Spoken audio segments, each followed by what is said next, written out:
Chapter 808. Caitlin suddenly realized that this professor did not like people from Country A. In his class, the exchange students in their class were often teased and ostracized. Caitlin frowned without batting an eyelid. At this moment, a young man suddenly walked over. He was panting. "Miss Caitlin, I heard that Knox and the others are looking for you. Are you all right?" "I'm fine," Caitlin said calmly. Only then did the young man realize that there was someone beside Caitlin. She's sitting with me. You can find a seat." After saying that, Caitlin looked at the professor on stage. The young man was silent for a moment. He looked at Bei Yunj again and finally walked to the back row. "I thought that there wouldn't be people from Country A taking my class. I didn't expect me to be so popular." The professor on the stage glanced at the 3 or 4 people from Country A below the stage. The 3 people from Country A in the middle row clenched their fists and pursed their lips without saying anything. Caitlin turned sideways and said softly, "Professor Bress doesn't like people from Country A because his ex-wife ran away with one of them." When Bei Yunj heard this, her lips curled up with interest. "He shouldn't make things difficult for you," Caitlin comforted. Although Professor Bress hated people from Country A, he wouldn't have such a conflict with girls. "Okay." Bei Yunj replied casually. Not long after, Professor Bress had already started his lesson. He followed the slides and went through the content as usual. After that, it was time for the group speeches. Caitlin was in the 3rd group. When Caitlin went on stage to prepare for her speech, she heard Professor Bress suddenly ask, "Fei Ku, what contribution did the student next to you make to your group?" Caitlin turned to look at him and said calmly, "She's my friend, Professor Bress." Professor Bress glanced at Bei Yunj. After a short silence, he turned his head away. Then, after Caitlin finished her research report, it was the turn of the 3 people from Country A. Some students also had the mentality of watching a show. During their speech, Professor Bress interrupted several speeches as usual and asked questions. It made them forget their words nervously, unable to answer, and started to make a fool of themselves. Hearing the laughter around her, Bei Yunj looked up at the PowerPoint presentation on the stage. "Oh my God, are you guys really doing your homework seriously? Oh, I'm sorry. Perhaps I shouldn't blame you for the bad homework this time. I heard that the level of scientific research in your country is still at the level of our country 20 years ago." As soon as Professor Bress said this, most of the students' eyes became more intense, but Caitlin and a small number of students frowned. "You won't be able to keep up with the teaching standards of our school," Professor Bress said. Suddenly, a brown-haired girl's voice fell into everyone's ears. "Professor Bress, I heard that Country A will be coming to our school today. Is that true?" Professor Bress's face froze. Without a doubt, the existence of the old school in Country R was a slap in the face. They had always believed that Country A could not produce top researchers. But for some reason, someone popped out. The professors from the computer science and mathematics departments praised him to the skies. The school was also looking for all kinds of connections to poach him into the school. However, he seemed to be very cold to Country R's mathematics circle because of the matter of Country R's computing institute. P.S. Be good and remember the monthly ticket. Chapter 809. Professor Bress's expression did not look too good. "I don't know." The professors of the chemistry department had never heard of this news, and they did not know how these students found out. "Alright, let's continue with the class." Professor Bress did not want to continue this topic, so he simply diverted everyone's attention. Professor Bress liked to interact in class. After half an hour of speaking, 2 big questions appeared on the slide. "We haven't even talked much in class, why are they already giving questions?" There were also people complaining below. Caitlin quickly picked up the draft paper and prepared to calculate the questions. She even leaned close to Bei Yunj and asked, "Do you want to try?" Bei Yunj glanced at it and then played with her phone. She rejected politely. No. Of course, this scene was also very eye-catching in Professor Bress's eyes. He said in a low voice, "If you don't really like this class, I hope you won't walk into the classroom casually in the future." Caitlin was speechless. This tone was very similar to her poor nephew who had been last in the first grade. Originally, Professor Bress thought that one of the country R students on stage would complete his question. At that time, he would have another chance to mock the other international student. But what he did not expect was, with that said, Professor Bress pointed to two more people to write the questions. This made Professor Bress's face darken. "Cullen, are you only focused on talking to your friends in country A and not on your studies?" These two people stood on stage and neither of them wrote. In fact, the blonde boy next to them even leaned over and asked softly. But in the end, the students could not graduate because they did not have enough grades. As a result, there were very few international exchange students who dared to take Professor Bress's elective class. Professor Bress questioned coldly. In fact, people like Professor Bress had been reported by students before, but because Professor Bress's scientific research results were not small, the school only asked Professor Bress to do a self-reflection and apologize to the students. Professor Bress's tone was sarcastic. There was a dead silence. And these international students were probably automatically assigned to the class because they did not have the chance to attend.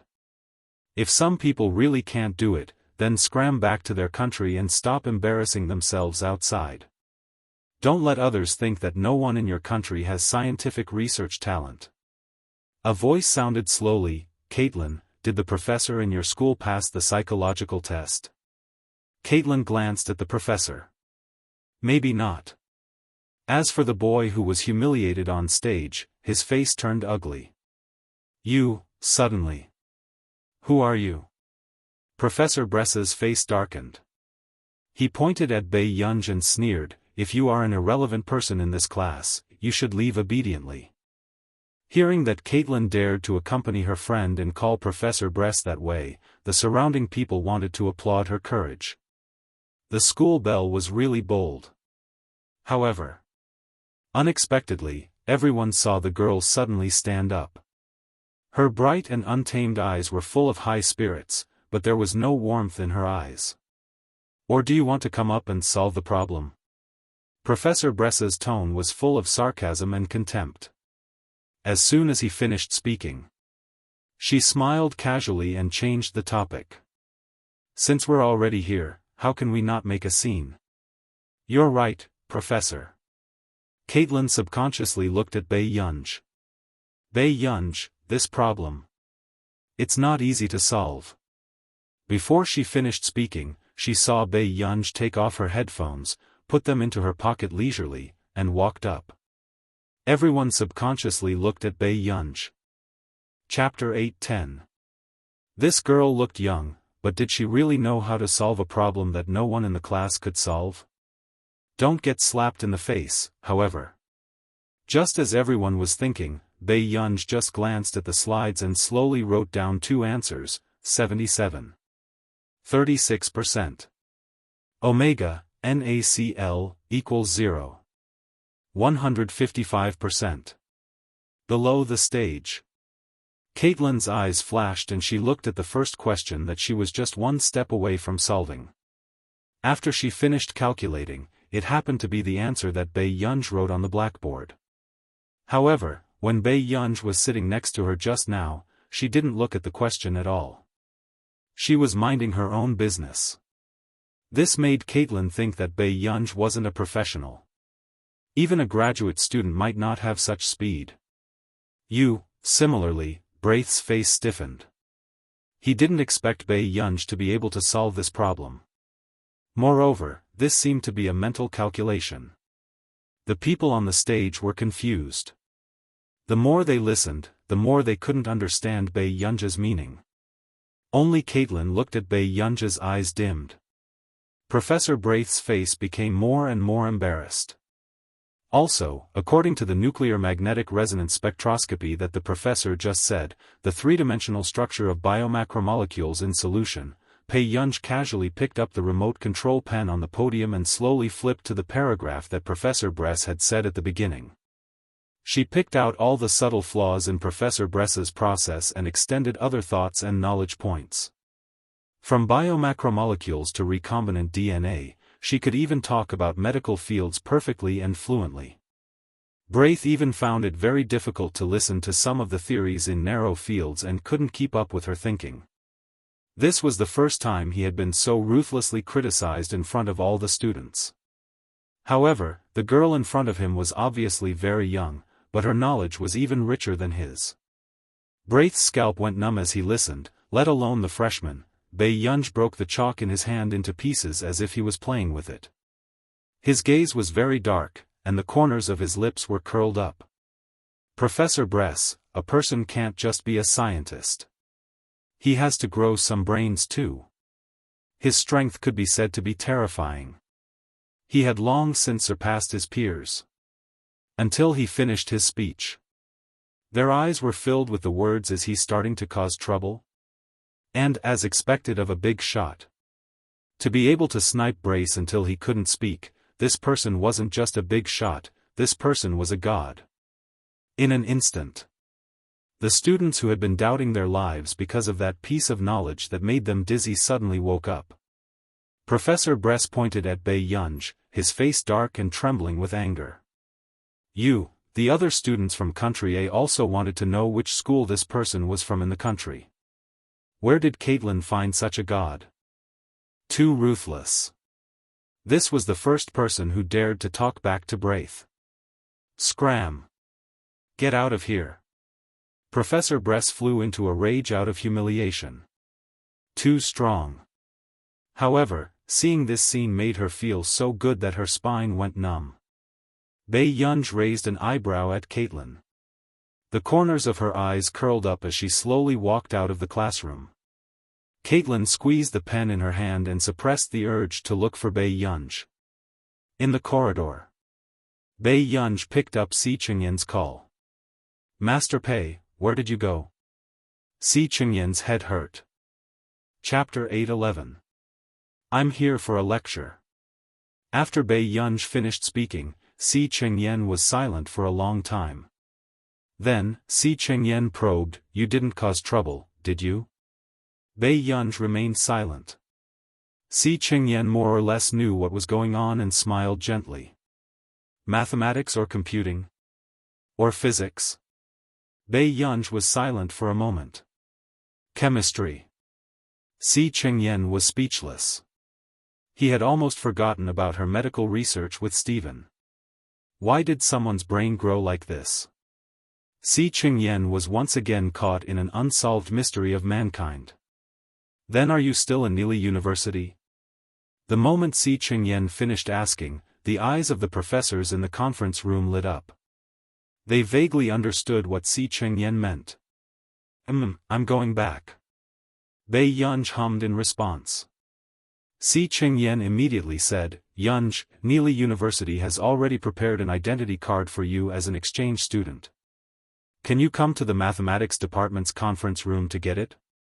Pei Yunj looked up and saw a landmark not far away. In the Faculty of Science.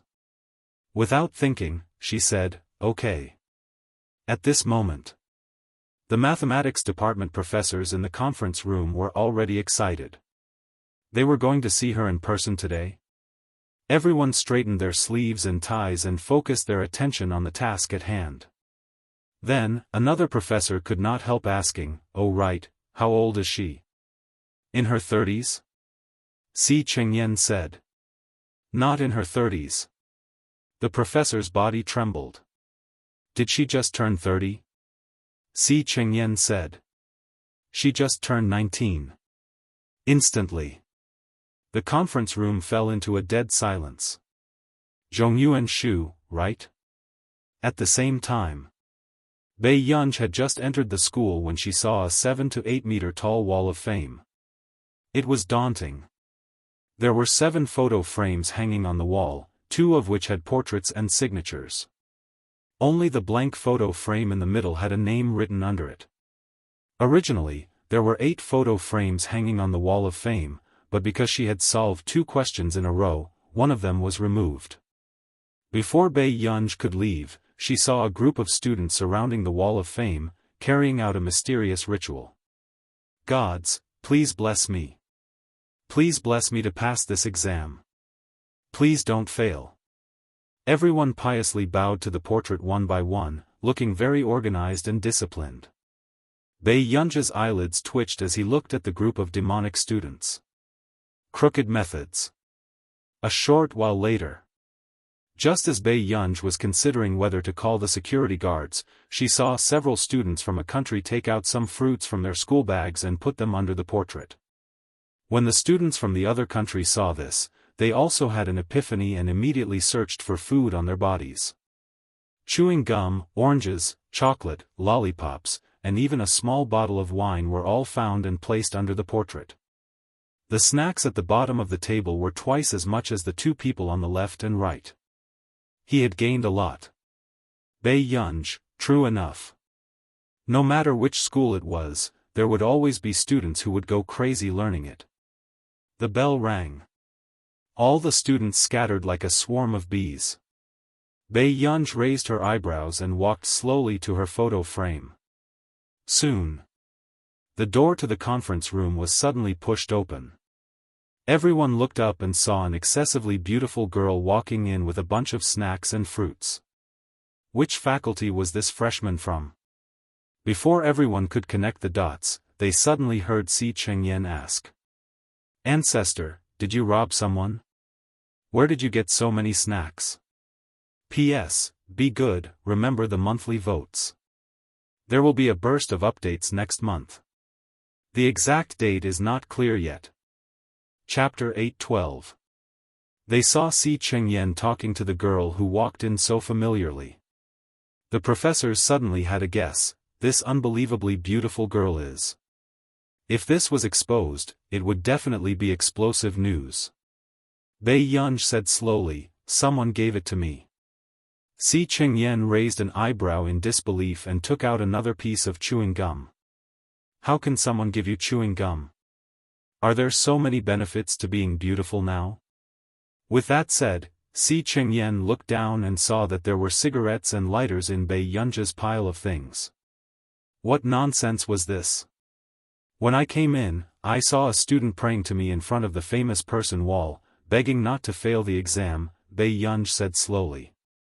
Si Chengyan instantly understood what was going on with these snacks. Bei Yunj turned around and met the eyes of the professors from the math department of Nili University. A moment later, Bei Yunj gave them some of the things on hand. However, when the professors of Nili University found out about the origin of these snacks, their faces contorted. This is the exchange student information I prepared for you. Si Chengyan handed a folder to Bei Yunj. Bei Yunj opened it. There were some documents and an identity card inside. However, at this moment, the professors still could not believe that the person in front of them was, this was too unbelievable. After Bei Yunj thanked him, he looked at the other professors. Is there anything else? If not. Yes, we have something else to ask for your opinion. After the professor regained his senses, he immediately said, our school would like to specially hire you as a professor in our school. A 19-year-old professor. It sounded very scary. Chinese. However, some people were destined to stand at the peak because of their talent. But I'm not that satisfied with your school. I'm sorry. There was no emotion in Bei Yunj's eyes. His eyes curved slightly, polite and indifferent. It was rare for Si Chengyan to hear Bei Yunj reject him so directly. A trace of thought flashed past his eyes. After the professors looked at each other, someone asked, can I ask why? Your school's teaching style is not in line with your reputation as the top international university. After Bei Yunj finished speaking, she made up a random excuse and left. At this moment, Si Chengyan suddenly said, are there any professors in your chemistry department in the afternoon?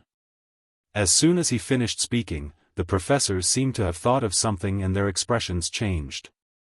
Professor Bress from the chemistry department had a class this afternoon. Professor Bress of the chemistry department had been punished because of discrimination against the country's region, but the punishment was not severe. It was also the school's higher-ups who wanted to protect him. "What's wrong?" a professor asked. Si Chengyan looked at him. "I think I went to the chemistry department for class just now. I didn't seem that happy." The professors didn't look too good. As expected, it was Bress who was delaying matters again. This time, it wasn't easy for him to get her into school. He wouldn't tear apart the students of Country A in front of her, would he? "I'll get someone to ask right away." One of the older professors took a deep breath and said calmly. At this moment, Si Chengyan's smile didn't reach his eyes. "Oh right, we signed a contract with your school back then. I hope you will keep your promise. You can't reveal anything about this. Otherwise, not only will you not participate in any research and development of Neely University's projects in the future, this will also easily cause the friendly relationship between our two countries. Your school also knows what this means to our country." Chapter 8:13. Hearing Si Chengyan's words, the others looked at each other. After that, a professor immediately said, "Professor Si, don't worry. Our country's academic and political circles are very separated. We really hope to have a chance to work with you and are willing to protect your safety." As the top school in the world, Neely University's foundation was academics, and it would not ruin the school's reputation because of its leader. "That's good." Si Chengyan's brows relaxed and he replied gently, "Then I'll have to trouble you. If there's a chance in the future, I hope to cooperate with your school." After Si Chengyan settled Bei Yunja's matter, the mathematics department professor also told the principal about this. The principal's expression did not look too good and he immediately called Professor Bress over. Professor Bress was called to the principal's office again. He thought that the students from Country A had said something again and could not help but feel sarcastic. However, when he pushed open the office door, he realized that the principal was looking at him with a terrifying gaze. This was the first time Professor Bress had seen the principal look at someone like this. "Principal, what's the matter?" Professor Bress's tone could not help but soften. But the next moment, the principal threw the teacup on the ground and stood up angrily, ignoring the two mathematics department professors beside him. "What class are you having in the afternoon?" Professor Bress's smile froze. "It's a chemistry class." "What's wrong?" "I was just joking with those children." "Do you have to be so angry, Principal? Are you joking? If you're joking, find a place where you can joke. Leave our Neely University." The moment the principal said this, Professor Bress's expression changed. He realized the seriousness of this matter. But he did not do anything to those students. Why was the principal so angry? "Principal, I'm an old professor of Neely University. Are you going to fire me?" Professor Bress was in disbelief. The principal regretted it. If he had fired Bress earlier, he would not have offended him. "What right do you have to be a professor at Neely University? I already warned you last time, but you still dare to discriminate against students?" The principal was so angry that he felt dizzy. He gritted his teeth. "I didn't teach you a lesson back then. Get lost now and leave our Neely University." This was the first time the principal asked someone to leave the school. He was obviously angry. But Professor Bress did not understand why the principal was so angry. Principal, why? Just because I joked with those students in class?" The mathematics professors could not help but close their eyes. "Are you kidding me? How could he make such a joke in front of her?" Luckily, although he was young, he didn't make a big deal out of it. Otherwise, it would be difficult for Bress to survive in the industry in the future. How could it be as simple as being fired by the school? "You'll resign today. Pack your things and leave Neely University." The principal's face was dark, as if he was determined to make Braith leave. After all, how many connections and favors had he used to get her to come to Neely University? But this guy had directly rejected Neely University. He didn't make a move against this guy because he wanted to save face. 5:00. The students of Country A received an electronic apology letter personally written by the principal, as well as a notice to the entire school announcing the dismissal of Professor Bress. The reason was written clearly. It was also to suppress people like Professor Bress. Chapter 8:14. At the school gate. Before Lilia got into the car, she saw Bei Yunj waiting for someone at the door. Her eyes darkened as she clenched her fists subconsciously and muttered, "Is she really our school's exchange student? How could this be? Miss?" It was only when the chauffeur called her that Lilia reacted and got into the car. But along the way, she kept thinking about Bei Yunj's appearance at Neely University. Bei Yunj circled around Neely University for a while before reaching the south gate. Unfortunately, Shang Yan had asked Niayu to pick her up and the car was parked at the north gate. Hence, he could only go around half of Neely University to pick her up. Soon, a black car stopped in front of her. Niayu rolled down the window and called out respectfully, "Missy." Unexpectedly, Bei Yunj looked at the cigarette in her hand for a long time and asked lazily, "Assistant Nia, do you want a cigarette?" Niayu's eyelids twitched. "You're too polite." Bei Yunj got into the car and casually put the cigarette aside.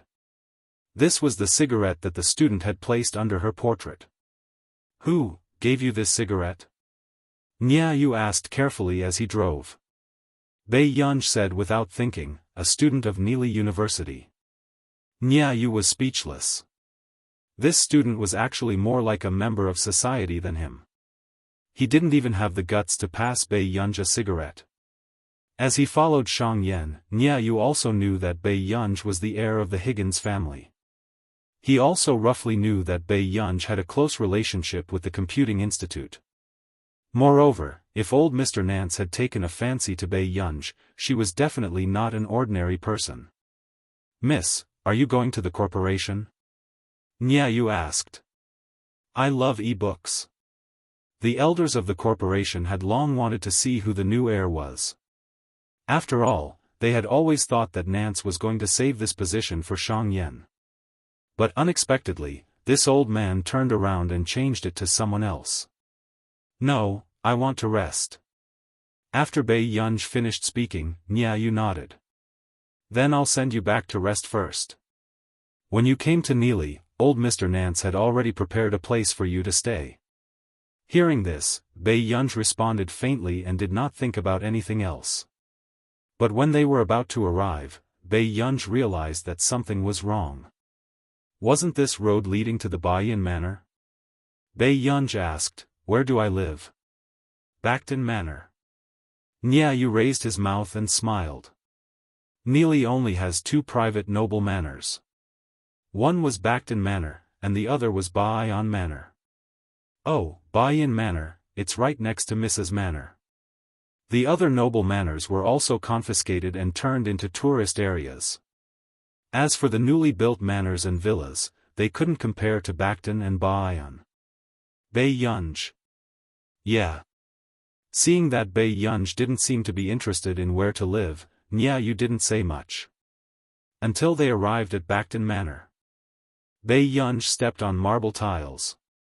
The domed ceiling was decorated with rose-painted windows. Not far away, there were decorative plaster carvings and classically designed peacock galleries. Even the living room was oak-paneled with art exhibits. This was the attitude of the top rich people in our nation. "Miss Pei, I'm the butler here. My name is Sun Xiaoqi." An old man walked up to Bei Yunj and said gently, "Old Mr. Nance specially transferred me here." "Thank you, Butler Sunday." Bei Yunj nodded and smiled. "I want to go to the bedroom first." "Miss, you're welcome. Please follow me." Butler Sun looked at Bei Yunj with a noble air in his eyes. He looked like the owner of this manor. P.S. Be good and remember the monthly ticket. Chapter 8:15. After Bei Yunj took a shower and went upstairs to sleep. The butler of the Baiyin Manor opposite had just returned from outside and looked at the brightly lit Backton Manor. Strange. The neighbor opposite was actually back. The butler had never known who the neighbor opposite was. All these years, he had never seen the lights on opposite, but today, it was on for the first time. "What are you looking at?" Fernans, who was talking to someone not far away, frowned. At this moment, the butler turned around and saw Elena and Lilia opposite Fernans. He was a little surprised, but he quickly smiled and said, "Sir, our neighbor seems to be back." "The one from the Backton Manor?" Fernans was stunned. He had always heard that the manor opposite belonged to the Higgins family, and the head of the Higgins family was Nancy. But Nancy had long disappeared, so who did this manor belong to? Those who could live in the Backton Manor were definitely not inferior to the 4 big families in our nation. "Yes, sir. I even bumped into the butler opposite. He seems to be from country A." Hearing the butler's words, Fernans was even more curious about the identity of the person opposite him. At this moment, Elena, who had been silent all this while, had a slight change in expression. The smile on her face was a little stiff. The owner of the Backton Manor seems to have always been very mysterious. Lilia subconsciously glanced at Elena. Seeing that she looked a little embarrassed, she did not dare to say anything. The Feuille Rose Manor that Elena lived in was built to imitate the Backton Manor. However, because of the unique terrain advantage of the Backton Manor, the effect of the imitation of the Feuille Rose Manor was not satisfactory. It was even 1/3 smaller. "I forgot to ask, what are you doing here?" Fernans asked calmly. At this moment, Elena's expression changed and she smiled coquettishly. Her hand, which was wearing black lace gloves, elegantly opened the box on the table. She pushed it in front of him. It was a glass bottle the size of a fingernail. There were 3 bottles in total. "This is the Hig reagent that I just brought back from our nation's medical institute. I heard that you have been looking for it, so I specially presented it to you." The moment Elena finished speaking, the butler beside her subconsciously looked at Fernans. Some time ago, the most remote branch of the Fernans family went to country R to seek medical treatment in the name of the Fernans family. In the end, because of his bad attitude, he got into a big trouble with the our nation's medical institute and was even fractured by the director. As a result, when Fernans went to country R's medical institute to ask for medicine, he was politely rejected. Some of the older people in the academic circle were stubborn. Even if a knife was placed on their heads, they wouldn't care. Fernans was angry, but there was nothing he could do about the medical institute. He could only go home angrily and look for other connections. However, he did not expect Elena to deliver the reagent to him today. "This is my apology to you as Lilia's aunt." Elena smiled and said, "I hope you can forgive Lilia for speaking carelessly yesterday." Fernans glanced at Elena. Actually, Elena was only 2 years older than Lilia, but she was brave and resourceful. Fernans pursed his lips. "Butler." Hearing this, the butler immediately understood. He brought down a contract from upstairs and gave it to Elena. "Thank you for your gift, Miss Elena. Of course, I can't accept your kindness for nothing. This contract is a return gift." Chapter 8:16. Old Sir has always had a good relationship with my grandfather.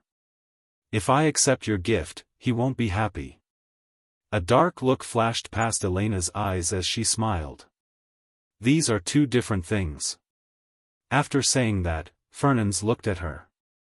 "Oh right, I also want to know where you got this reagent." After all, our nation's medical institute had never liked to interact with the rich and powerful. It was all their director's bad habit. "My friend is from the International Musicians Association.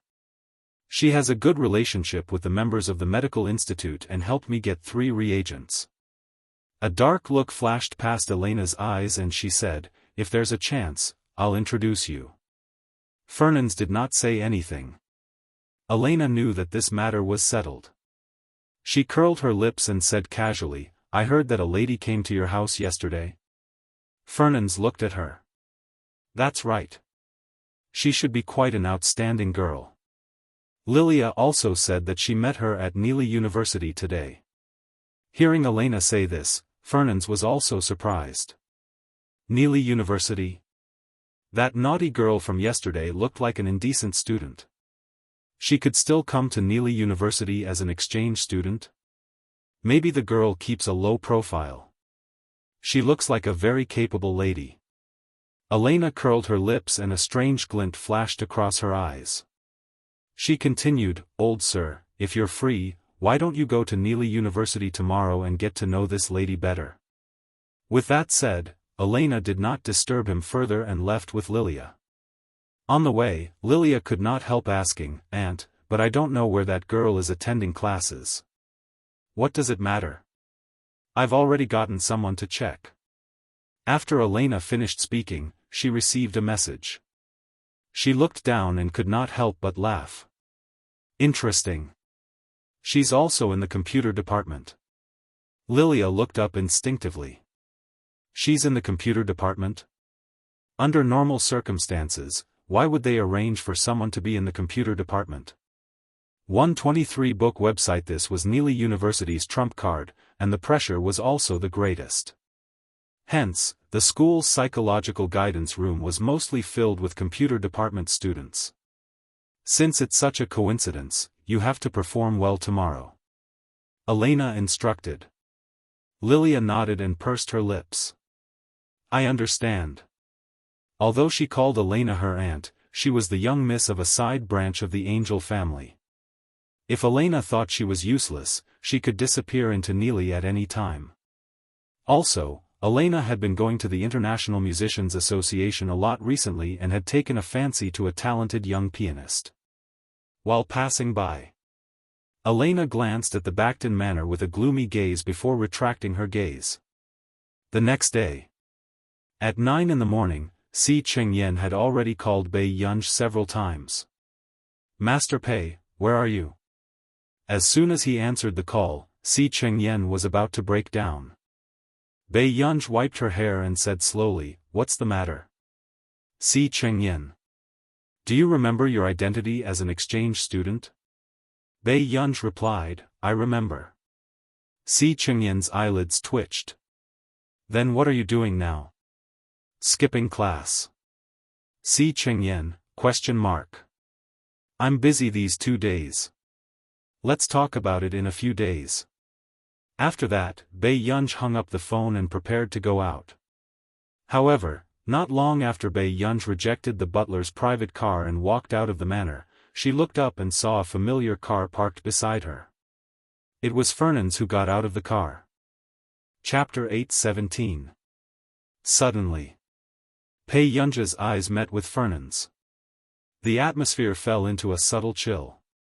Why are you here at this time? Fernand narrowed his eyes and asked suspiciously.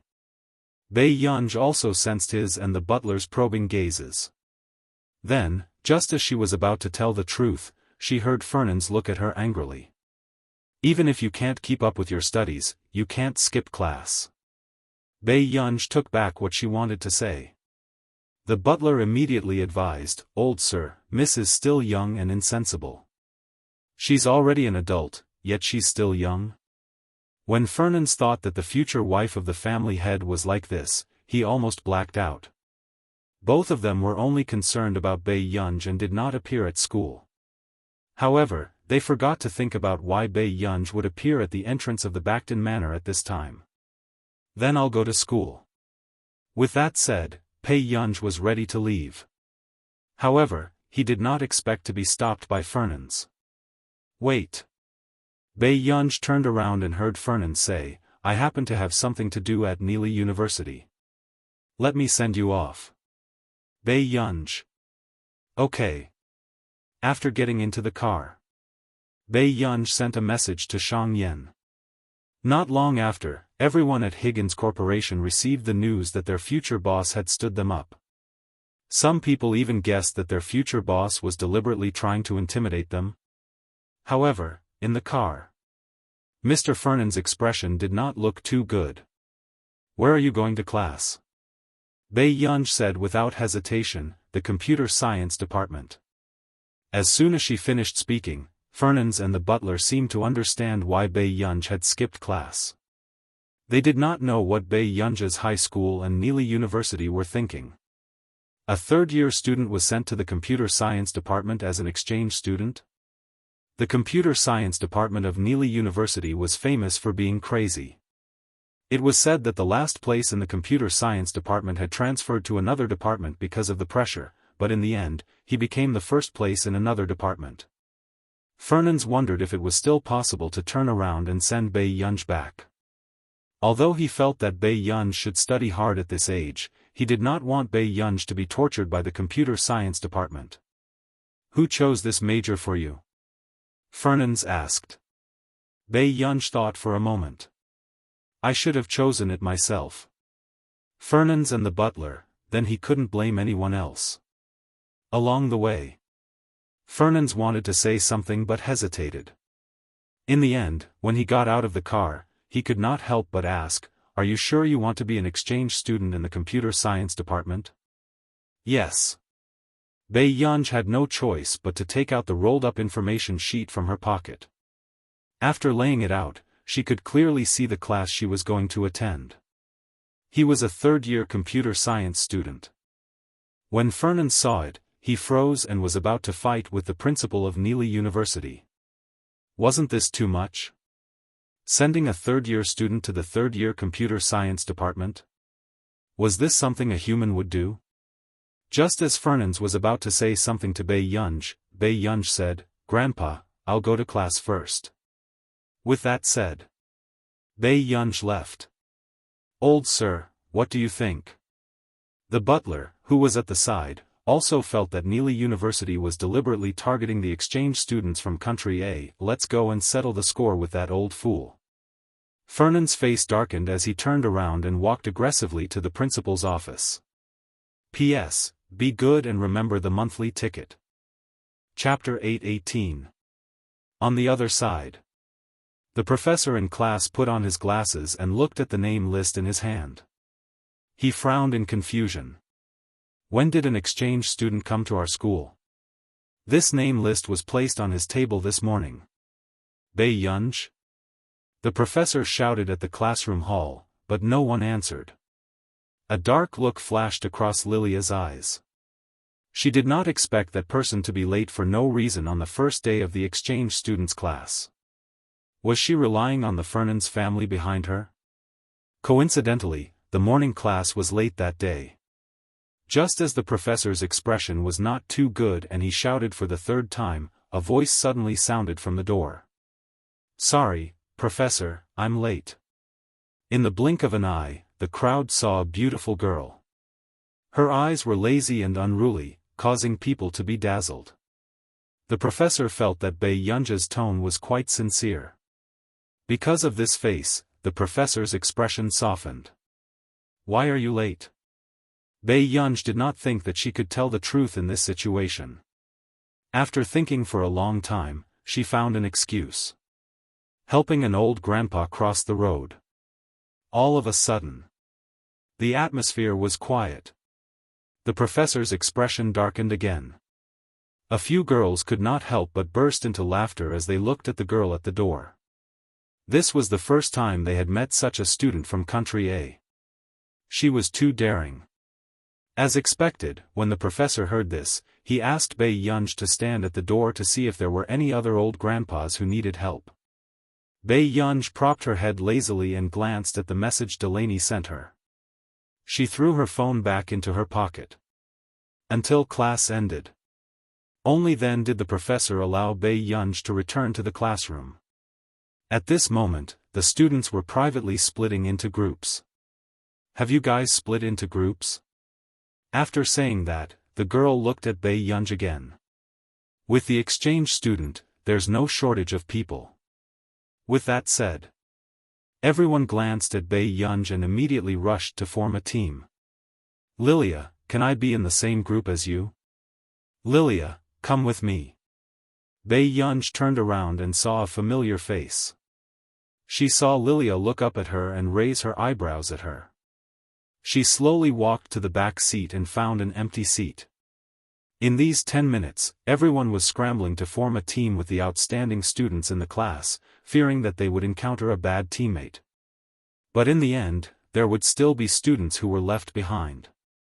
The remaining 4 students looked at each other and then at Bei Yunj in the back row. Among the 4 of them, 3 of them were from country A. Because of the language barrier, very few people were willing to team up with them. Yelena, aren't you going to team up with us? The teammate beside Lilia frowned and shouted for Yelena again. Yelena's grades in the class were also ranked second. Why would he be willing to be in the same group as those who were left behind? No need. After Yelena finished speaking, she sat down in front of Bei Yunj and smiled. Hello, I'm Yelena. When Bei Yunj was talking to the professor just now, she had noticed Bei Yunj. She liked Bei Yunj's personality very much. Hello. Bei Yunj curled her lips. I'm Bei Yunj. Can I form a team with you? Yelena did not hide her intention to seduce Bei Yunj. Even Lilia, who was in front, frowned when she heard this. Her relationship with Yelena had always been quite average, but she was clear about Yelena's strength. She did not understand why she would waste her time forming a team with those people. P.S. Our monthly votes are getting fewer and fewer. Good luck, guys. Chapter 8:19.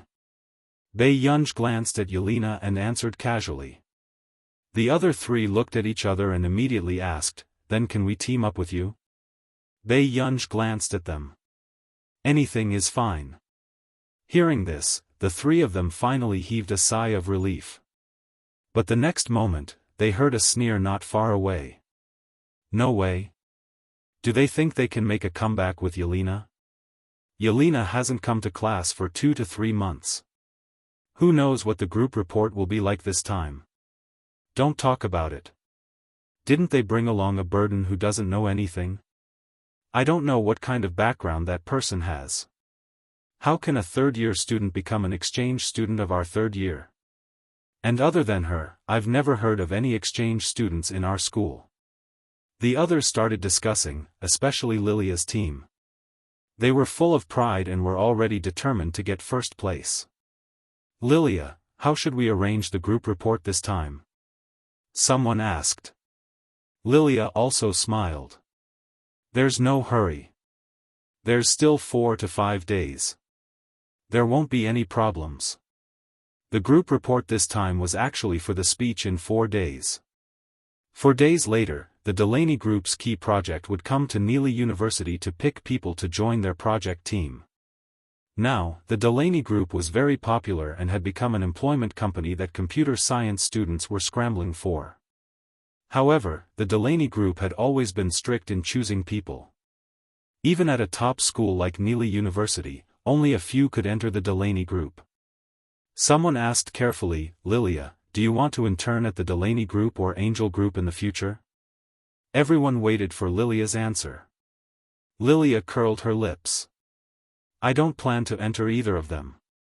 With that, she looked at them. But don't worry, I'm determined to get first place this time. A dark glint flashed across Lilia's eyes. If she returned to Angel Group, she would be monitored by Elena. If she went to the Delaney Group, she would easily offend her family. Fortunately, she had already prepared a third path. Lilia had already found out that the Delaney Group was not the only one who came to their school to recruit people. It was just another organization that could not be made public. However, as long as she was chosen by the people of that place, even the Angel family or the Fernandes family would favor her. Therefore, she had to get first place. Afternoon. Bei Yunj had just returned to the classroom when she saw that the other 4 had already finished their work. She thought for a moment. Don't you need me to do anything? Yelena also looked at Bei Yunj and thought for a long time. Then, she held Bei Yunj's hand and patted it. Go and get a glass of water for your team member. Bei Yunj. Okay. This was the first time that Bei Yunj had been suppressed. Bei Yunj walked out of the classroom with 4 cups in her arms. Not long after she left, someone suddenly grabbed her by the collar. Where are you going for class? Bei Yunj looked up and saw that it was her professor. My team members are thirsty, professor. The professor looked at Bei Yunj and remembered that Bei Yunj was a third-year high school student. Indeed, he couldn't be of much help with the team's report. He did not know what the school was thinking, throwing a third-year high school student into the computer science department. At the thought of this, the professor's face darkened and he walked towards the principal's office. He cursed, "This is too much. It's fine if you let those people from the math department poach our computer science department yesterday. Now, you actually threw a third-year high school student into our department." Chapter 8:20. At this moment. In the principal's office. The atmosphere was tense. "What are you doing here?" the principal couldn't help but ask. Fernans was still sitting on the sofa, looking dignified. "Worrell, your Neely University is the top school in our nation. Are you so mean to the exchange students?" Worrell seemed to have thought of something and immediately retorted, "Stop talking nonsense. Our school treats everyone equally." Fernans chuckled. "Treat everyone equally? Treat everyone equally?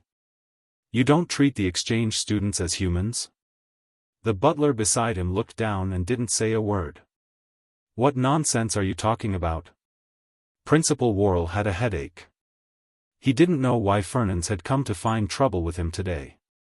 "You're still not admitting it? Have you ever cared about the life and death of an exchange student here?" After Fernans finished speaking, Principal Worrell thought that he was talking about Professor Bress. He couldn't help but feel guilty. "It's not that serious, right? It's not that serious." Fernan's face darkened. "If anything happens to that student, can you bear the responsibility?" Worrell was speechless. In the end, his voice weakened.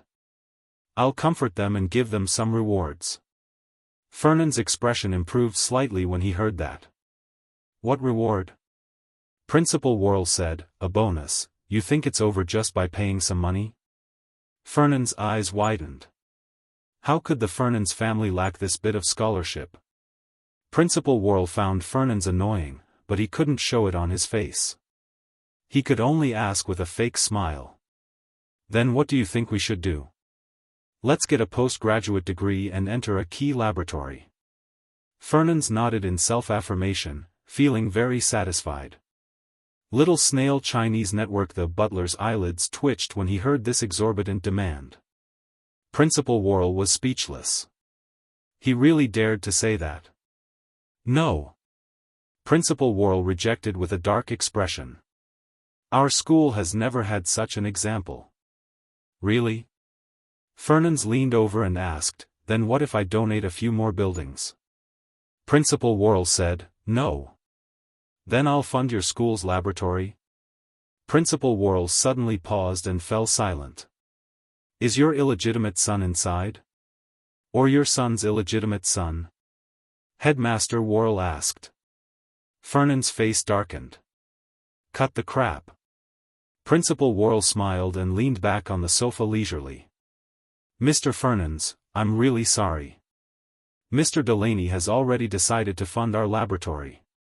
If it were any other time, he might have agreed to Fernan's rude condition. But now, he didn't lack investors. As expected. Fernan's face darkened. "Are you kidding me?" He suppressed his anger. "You don't agree, do you? Do you think your Neely University is the only good school in our nation?" "Good, very good. When that girl finishes her third year of high school, I'll push resources to whichever school she wants to attend in the future." Hearing this, Headmaster Worrell suddenly sensed that something was wrong. "Senior year? Isn't he a freshman?" Principal Worrell asked. Fernand sneered, "You're still pretending? My girl is only a senior high school student, and you dare to let her be an exchange student in the computer science department. We don't have any exchanges this semester, Sheng said. Before Principal Worrell could finish speaking, he suddenly realized that something was wrong. Chapter 821. Principal Worrell suddenly had a ridiculous thought. The way he looked at Fernand's changed again and again, and the teacup in his hand almost shook. Who are you talking about? Principal Worrell felt that his voice was a little weak. Fernand sneered. Are you still pretending? Are you trying to deny it? Principal Worrell was speechless. He really could not believe that a new scientific researcher could be related to such an unreasonable old man's family. Did he make a mistake? Principal Worrell asked again stubbornly, the girl you're talking about, is an exchange student from the third-year computer science department? Seeing that he finally admitted it, Fernand smiled. What else? At this moment, Principal Worrell's expression was distorted. He was extremely jealous. Why was this so? This guy was so rich, yet he could still bring such a scientific research genius home? Did he save the Milky Way in his previous life? Looking at Principal Worrell's distorted expression, Fernand was puzzled. What do you mean by that expression? Don't tell me you have a grudge with my meanie? Principal Worrell listened to Fernand call her his meanie and was both envious and wanted to punch him. He had never seen anyone who dared to call her meanie. How is that possible? Principal Worrell did not want to say anything more to Fernand. He even felt that Fernand was seriously ill. Did he need to donate a building and fund a laboratory to come to Neely University? If he was willing to come, Neely University could donate a building to the Fernand family. Why do you think that? Why, that person needs you to donate to the university upstairs? Principal Worrell was really curious. Fernand thought that Principal Worrell was looking down on Bai Yunj, so he immediately said in a boastful tone, what's wrong with donating a building?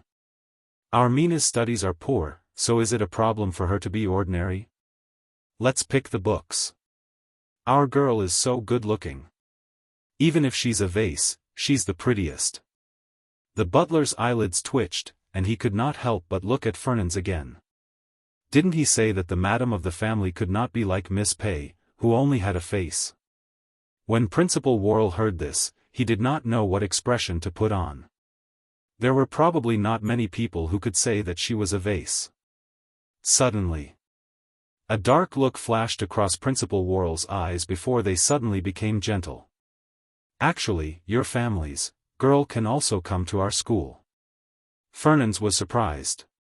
He did not understand why Principal Worrell had suddenly changed his mind. Really? Of course it's true. You don't have to donate the building or fund it. Headmaster Worrell didn't dare to ask for it either. She was afraid that he would settle the score with her. However, when Fernand heard him say this, he immediately narrowed his eyes. Worrell, when have you been so polite to me? Previously, the Fernand family had almost been admitted to Neely University. Fernand's son had spent a lot of money to make up for that point. How could Worrell be so understanding now? This. Principal Worrell froze. Subsequently, Fernand was shocked and angry. Old thing, don't tell me you've taken a fancy to my granddaughter-in-law? Why don't you take a look at how old you are? Can't you act like a human? Principal Worrell, hold it in. Cultured people shouldn't make a move. No. Principal Worrell was so angry that he could taste blood in his throat. But soon, Principal Worrell reacted and suddenly stood up. What? Your granddaughter-in-law? Chapter 822. The butler beside him looked at Fernand, his emotions indescribable. He did not know who it was that angrily called for a family gathering and said that the daughter-in-law of the Fernand family could not only have a face. He even said righteously that the Fernand family never did anything like pulling strings. It scared the young masters of the Fernand family so much that they even asked about their lover's education background. But now? Miss Pei did not say anything and he came over to spend money to buy schools and resources for Miss Pei. He was probably more concerned than Miss Pei's parents. Now, he even admitted that she was his granddaughter-in-law. Not my granddaughter-in-law, but your granddaughter-in-law? Fernans asked coldly. Principal Worrell wanted to say something but hesitated. His expression did not look too good. Was the Fernans family burning incense? Why did all the good things happen to their family? Principal Worrell took a deep breath and asked kindly, "Then I wonder, which biological grandson of yours it is?" At the same time, Principal Worrell could not help but be excited. If that was the case, wouldn't he be half our nation? He's in a nation, Fernand said. Principal Worrell comforted him. It's okay. Even if he's in a nation, he's still our nation. No, because of some things, he took his mother's surname and his nationality is a nation. Fernand's eyes darkened. Worrell's expression froze when he heard this.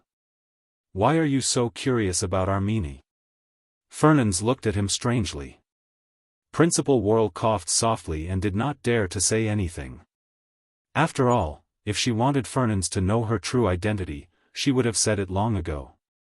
It would not be his turn to speak. Besides, he had signed the agreement with a nation. Fernand, maybe that classmate isn't as bad as you think. Principal Worrell could only hint at him like this.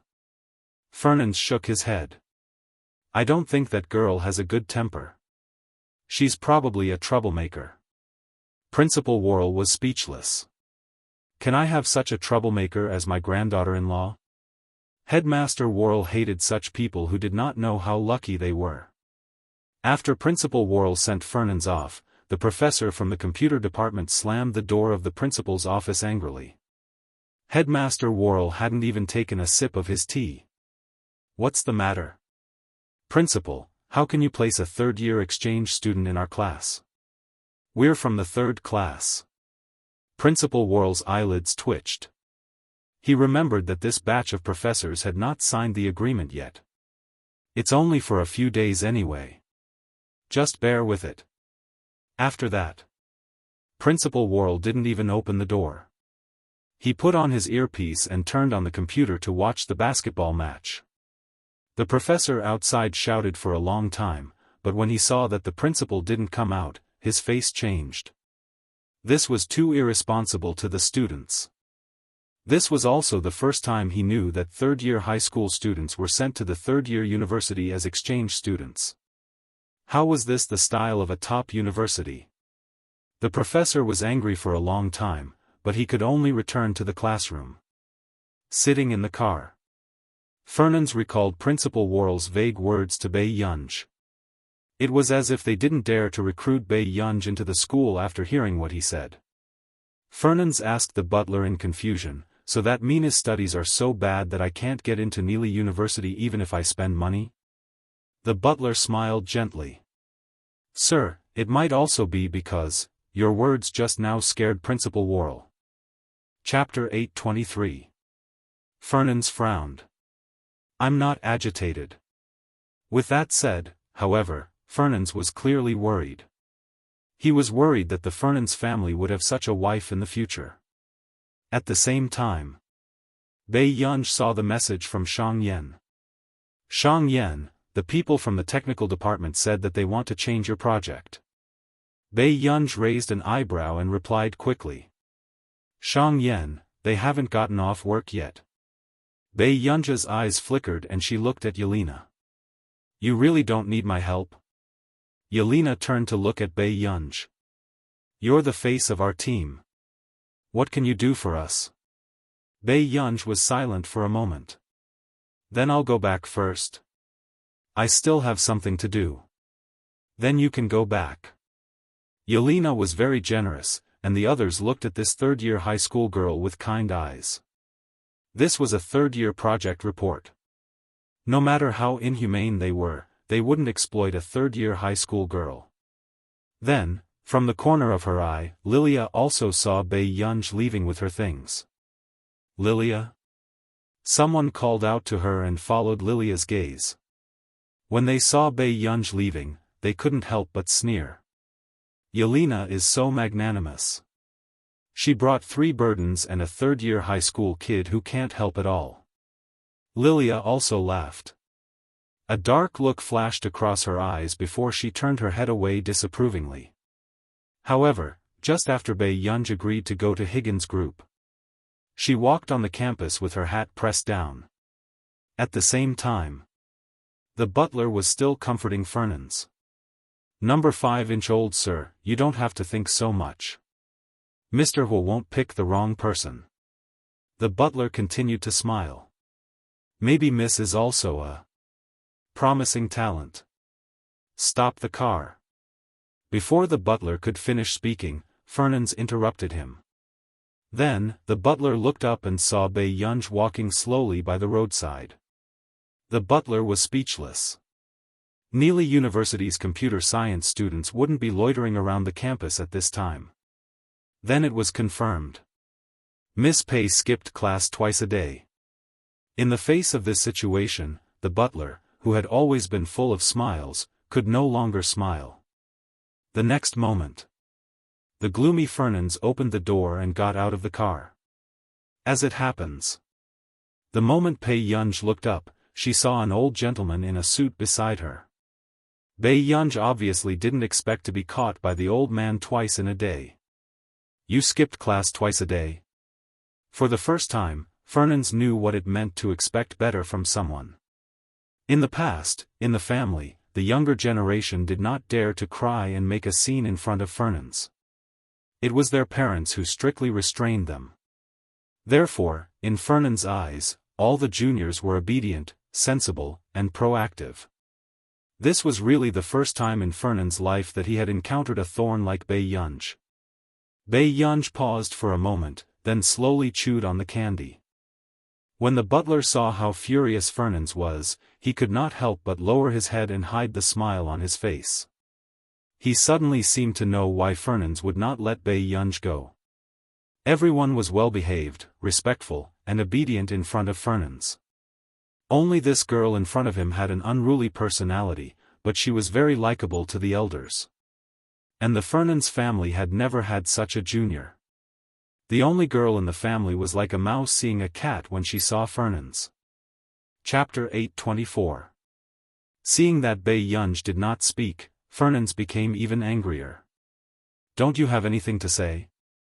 Bei Yunj looked up and asked seriously, "Then do you want to listen to my excuses?" Fernandes was speechless. The butler was speechless. This train of thought seemed to be right, but there seemed to be something wrong. Until the next moment. Before Fernandes could reprimand him, an angry voice suddenly sounded from behind. "Bei Yunj? Where are you going?" Fernandes turned around and saw a middle-aged man wearing glasses. "He should be a professor." The professor said angrily, "About you helping the old man cross the road this morning, I haven't." Suddenly, Bei Yunj's lips curled up. He moved closer to Fernandes and held his arm. He said sincerely, "Professor, look, I helped the old man this morning." The professor was speechless. Fernandes was speechless. Then, under the professor's gaze, Fernandes took a deep breath and glared fiercely at Bei Yunj. However, the next moment, he turned around and smiled kindly. "Hello, I'm the one who received help from this classmate this morning. Grandpa." The professor was speechless. The butler was speechless. It was almost certain that those people in the family would never have thought that the old master was a parent who doted on the younger generation. If it were any other junior in the Fernandes family, who would dare to tug at Fernandes' sleeve and ask him to help lie? Miss Pei was also someone with a wild background. "Have I seen you somewhere before?" The professor felt that this old man, who was helped across the road by Bei Yunj, looked very familiar. "I don't think so." After saying that, Fernandes smiled even more kindly and patted Bei Yunj's head. "Good child, hurry up and go to class with the professor. Don't waste your precious learning time." Bei Yunj was speechless. Soon, Bei Yunj could only follow the professor back. However, the professor felt that something was wrong. 186 Chinese website. The car that the old man got into just now was probably a luxury car worth tens of millions. Did he still need to walk across the road? At this thought, the professor checked the car again. He realized that there was only one car sold in the world. It was bought by the old man from the Fernand's family 2 years ago. Who the F***ck could help this old man cross the road? The professor was speechless. No wonder he looked familiar. He wanted to curse. The professor looked at Bai Yunj again. He roughly knew why Bai Yunj was put in this class. After Bai Yunj sent a message to Shang Yan, the people from the Higgins group, they knew that they had been stood up by their boss again. As expected of the boss, he was wild. After class, Bai Yunj was still sitting in her seat, flipping through the book in boredom. Suddenly, Bai Yunj felt the phone in her pocket vibrate. Then, she opened it. It was a message to her too. Do you want to call you? Seeing this, Bai Yunj's eyes curved as she replied to him lazily. Class is starting soon. Brother, can you give me 3 minutes? How could the man in Yuncheng not know that this little girl was doing it on purpose? He curled his thin lips and chuckled softly. Not long after, Bai Yunj received a message from the man. Pay attention in class. Bai Yunj raised her eyebrows and lazily rested her chin on her hand. She glanced at the chat history between her and Huashidu. This man almost only used online chats as a communication tool. He was a little cold. Only the last time he was drunk. P.S. It's the end of the month. Remember the monthly votes. Chapter 825. Yelena came over and flipped through the report. She felt that it looked familiar but also very unfamiliar. This was not just a little change. Almost only their original framework was retained and a large number of deletions were rewritten in the report. The entire report was filled with precise professional content that involved many fields. Even Yelena could not understand it. Yelena asked subconsciously, who was the last to leave? I think it's Bai Yunj. Another person hesitated for a moment. But as soon as he finished speaking, everyone fell silent and dismissed this thought. What a joke. They could not even understand this report. How could a third-year high school student write it? Moreover, they had only left for half an hour. The quality of this report would take at least a month to write, right? Just as everyone thought that they had been favored by the goddess of luck, they suddenly realized something else. The report was not just handed in. This was a high-level professional report. No one could explain it on the spot with confidence. Yelena, who was the last to go up and give this report? Someone asked softly. Yelena's eyelids twitched. She felt that she was not worthy of this report. Which god was doing a good deed without leaving his name? I'll give it a try. Yelena took a deep breath and looked at the report with mixed feelings. She was really not confident. 2 to 3 days passed. Lilia's team had also finished their report and could not help but relax. While chatting, Lilia suddenly asked, how are the preparations for Yelena's team? I don't think I've seen them recently. Who knows what they're up to? I haven't seen them for the past 2 days. Anyway, the group will be showing off this afternoon. Another girl could not help but gloat. I also want to know what Yelena can do with a few burdens. Ha ha ha, it's a car accident. If I were Yelena, I would be so angry that I would cry. 2 of the worst in the team and a third-year high school girl who doesn't know anything. What kind of trashy teammates are these? Hearing these words, Lilia's lips curled up. She did not treat Yelena as an opponent and her fear of Bai Yunj was dispelled. Lilia could not help but laugh at the thought of this.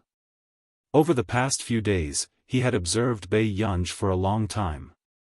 Other than her pretty face, there was nothing special about her. However, Huashidu would get tired of her face sooner or later. However, it was a pity that Huashidu should have seen such a scene with his own eyes. Until the afternoon. The group presentation that everyone was nervous about was about to begin. According to the order of the draw, Bei Yunj was the last to go up to give a speech. Lilia looked at the number 4 in her hand. It was the third last speech. She laughed in surprise. Then, she glanced at Yelena and the others who had arrived late and were sitting in the last row. Suddenly, Lilia called out to the boy in front of her. "Seni. What's wrong?" Seni turned and asked. "Let's change the order of the draw. I have more content to give." Lilia placed the note 4 on the table. She wasn't worried that Seni would be unwilling. True enough.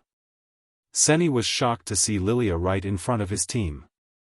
Everyone knew that Lilia's team was the strongest. If she was right in front of their team, wouldn't their team be cannon fodder? Sure. Thank you, Lilia. Seni immediately took Lilia's note. Chapter 8:26. Lilia held the 5 note in her hand and curled her lips thoughtfully. She inadvertently glanced at Bei Yunj's group.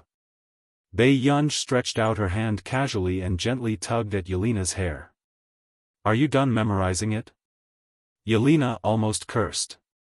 Was this something that could be memorized in 2 or 3 days? There was too much obscure professional knowledge in this report. Yelena had to check for an entire day before she could roughly understand the main points of the report. As a result, for the past 2 to 3 days, Yelena had been feeling weak when she saw this report. Looking at Yelena's gaze, Bei Yunj roughly understood. She glanced at the paper report a few more times and did not find anything professional. If this was given to Tich and the others, they would probably be able to give a speech without a script in an hour. It's okay. This is our 6th speech. Good luck, Yelena. A few students beside her carefully cheered Yelena on. After all, to be honest, they did not contribute to this report at all.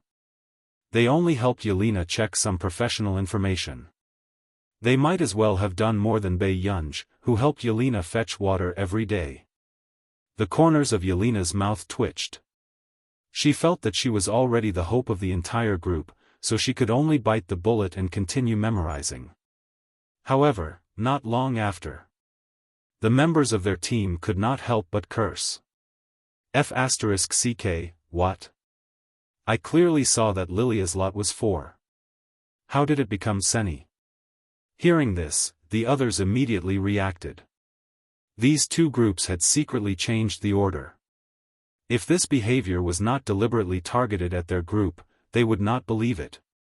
Yelena frowned and glanced at Lilia, who was chatting and laughing with someone below the stage.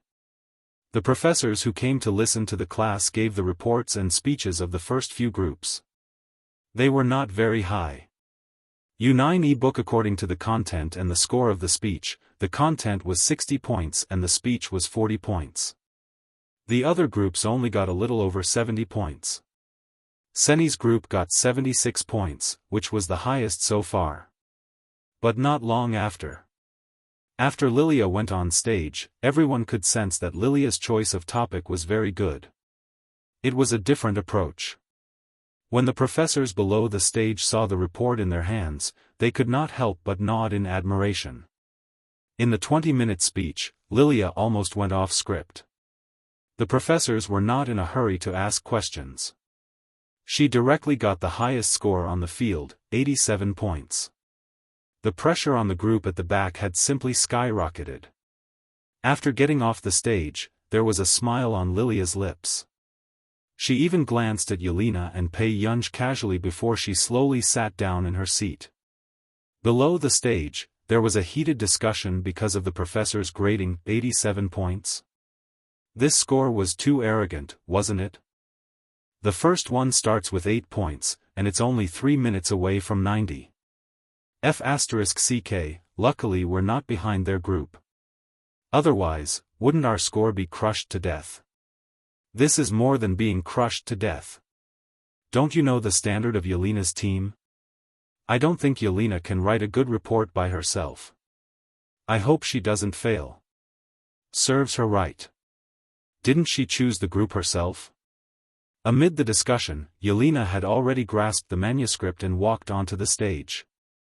He handed the printed report to the professors. The professors casually flipped through the pages, but their breathing stagnated and their hands froze. After coming back to his senses, he immediately flipped through the pages carefully, his eyes shining brightly. Subsequently, before Yelena could start her speech, the students in the front row saw from the corner of their eyes that the professors casually waved the pens in their hands. The content evaluation was given a 60 without hesitation. Chapter 8:27. The people in the front row who were pleasing to the eye held their breaths and their smiles froze. However, the person in the back row patted one of them on the shoulder and asked with a smile, "Dan, do you think our team will definitely get first place?" Dan froze. This was the first time he saw the professors of Neely University giving full marks. I don't know. Dan was stunned. He subconsciously looked at the PowerPoint that he had just opened. Although the PowerPoint presentation wasn't as accurate as the report, it still stunned everyone who had been feeling smug just now.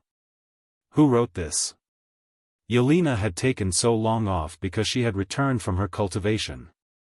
This presentation was simply too good. Lilia, look at the PowerPoint. The person beside her had an ugly expression. At this moment, Lilia looked up and saw the PowerPoint. Her calm smile froze. "This is," she said instinctively. At this moment, Yelena took a deep breath and introduced her team and members to everyone before starting her speech. Although it was a little scripted, the difficulty of this report was high to begin with. It was already not easy to not stumble. After it ended, the professors calculated the average score. In the content, only one professor strictly gave 59 points. The average score was still 60 points. Including the speech, they had a total of 92 points. The only team that scored more than 90 points. Seeing this score, the fifth team could no longer laugh. Their faces were slapped. It hurt too much, impossible, Lilia could not understand. Yelena had brought along 4 burdens alone. How could her standards have improved so much? Her thoughts stopped here. Literature Lilia subconsciously looked at Bei Yunj but immediately interrupted her thoughts. Impossible. What did a third-year high school student know? It was not until they were praised by the professors that the sixth team felt that they had won. When the other teams saw the results, they also had mixed feelings. They had just mocked the sixth team for being at the bottom, but they did not expect them to be a dark horse. The members of the fifth team looked even worse. However, this was only the school's prediction. Whether they could really win once would have to wait for the official speech tomorrow afternoon. Yelena heaved a sigh of relief and said with a smile, "Let's go and eat something good first." The others immediately agreed. "I have something to do later. You guys go ahead and eat." As usual, Bei Yunj did not participate in group activities. "All right then. Yunj, you must have a meal together tomorrow," Yelena reminded her. "All right." After they left, Bei Yunj also went to pick up a package from Country R's Computing Institute. It was a big deal. Marcus must have known that Bei Yunj had come to Neely University, so he had sent her to Neely University. When Bei Yunj opened it, she saw a brand new silver-white laptop with the logo, HG. It was the logo of Higgins Group, and Bei Yunj was going to pre-sell it in the future. Other than that, there was also a yellow folder. After opening it, it was a share transfer agreement of the Delaney Group. Bei Yunj's eyelids twitched as she called Delaney again. The moment Delaney saw the note, he immediately raised his hand to stop the meeting. Just as everyone fell into a cold atmosphere and did not dare to disturb the boss call, they heard Delaney change his tone and smile ingratiatingly. "Are you busy, Master Pei?" Chapter 8:28. Bei Yunj's eyebrows moved as her index finger tapped on the computer's casing rhythmically. Her tone was a little impatient. "Didn't I say that I don't need your company's shares?" One Higgins group was enough to deal with. During this period of time, Delaney had called 8 out of 10 times to mention joining the company. Delaney felt that Bai Yunj was a little angry and instinctively glanced at the higher-ups who were looking at him. He immediately stood up and walked out, not forgetting to say hurriedly, "Master Pei, let me explain." The higher-ups who stayed behind were speechless. Was that still their arrogant and cool boss? Which god was talking to their boss on the phone? She could actually make their boss so humble? In the long corridor, Delaney explained softly, "Look, you're already helping Higgins make a product. Aren't we still old friends? How can Higgins care about you as much as I do?" At this point, Delaney felt sour. He didn't even know where Higgins had found Bai Yunj. The entire academic circle in our nation was looking for her, but they had actually found her. Delaney also felt that Bai Yunj was more concerned about Higgins Corporation than their company. He couldn't possibly watch the big boss run to someone else's camp, right? Bai Yunj was speechless. She finally understood. Delaney was competing with Higgins. I helped Higgins because Higgins is mine. Bai Yunj's tone was calm and she did not intend to hide it from Delaney. When Delaney heard this, his body froze. After a while, he suddenly regained his senses. Why, you're the future heir of Higgins Corporation? Bai Yunj replied. Delaney was speechless. Good fellow. The higher-ups of Higgins were actually spreading rumors outside that the new heir was Nancy's illegitimate daughter and that she was a good-for-nothing who knew nothing. Who the F***ck dared to treat her as a good-for-nothing? Delaney could already predict how Bai Yunj would deal with those troublemakers. He could not help but tremble. Then, Delaney made up his mind. Yunj, just sign this agreement. This will only benefit you. Moreover, Higgins had been abandoned for so long. What kind of people were there in there? I can help you. I also hope that Delaney Group and Higgins Group can always maintain friendly cooperation. Bai Yunj's thin eyelids twitched, but she didn't say anything. Actually, she knew that Delaney had helped her a lot. Soon, she said, "You've given me too many shares. Change it and send a copy to my email." Hearing this, Delaney felt that happiness had come too suddenly. He was so excited that he could not speak. All right, I'll get someone to draft the agreement right away. Very soon. The interior of the Delaney Group was in an uproar because of the mysterious partner. At this time, Bai Yunj had already returned to the classroom with her laptop. He saw that the other teams were still working overtime to edit the content of the report. Bai Yunj raised her eyebrows. She quickly withdrew her gaze and left the professor. When the members of Group 5 saw Bai Yunj, their faces became even more distorted. They actually lost to such a person? What's so great about that? Why is that person so arrogant? After Bai Yunj left, someone immediately said unhappily. Another person was also indignant. That's right. If it wasn't for Yelena, this group would have been doomed, all right? Lilia's expression darkened. At this moment, the others finally realized that these words had agitated Lilia. Chapter 829. Lilia, that's not what we meant, then what do you mean? Lilia asked in return, leaving everyone speechless. Lilia pursed her lips. Continue to change it. Such content was like trash in front of Yelena's team. I don't believe that they wrote that report themselves. Someone said angrily. But we can't prove that they didn't write that report. They were indignant, but they did not notice that a dark look flashed past Lilia's eyes. The next day, everyone came to the classroom early to prepare. Yelena also increased her practice and was sure that there would not be any problems. She moved closer to Bai Yunj and said in surprise, "Yunj, how much is your computer? It looks pretty good. The texture and craftsmanship are top-notch. Someone gave it to me." Bai Yunj said casually, "If you like it, I'll get them to give it to you in the future." That's not good, right? I'll give you the money. The eyelids of the other team members twitched. It was their first time seeing someone want to buy a computer just because it was good looking. Buy it and put it at home?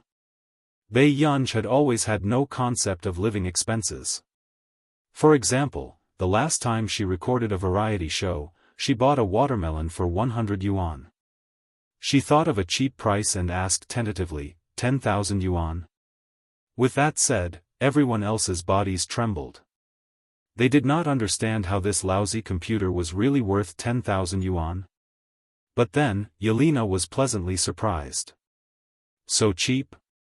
The team members were speechless. They really did not understand the concept of money of rich people. Just transfer some money. They don't lack money, Bei Yunj said slowly.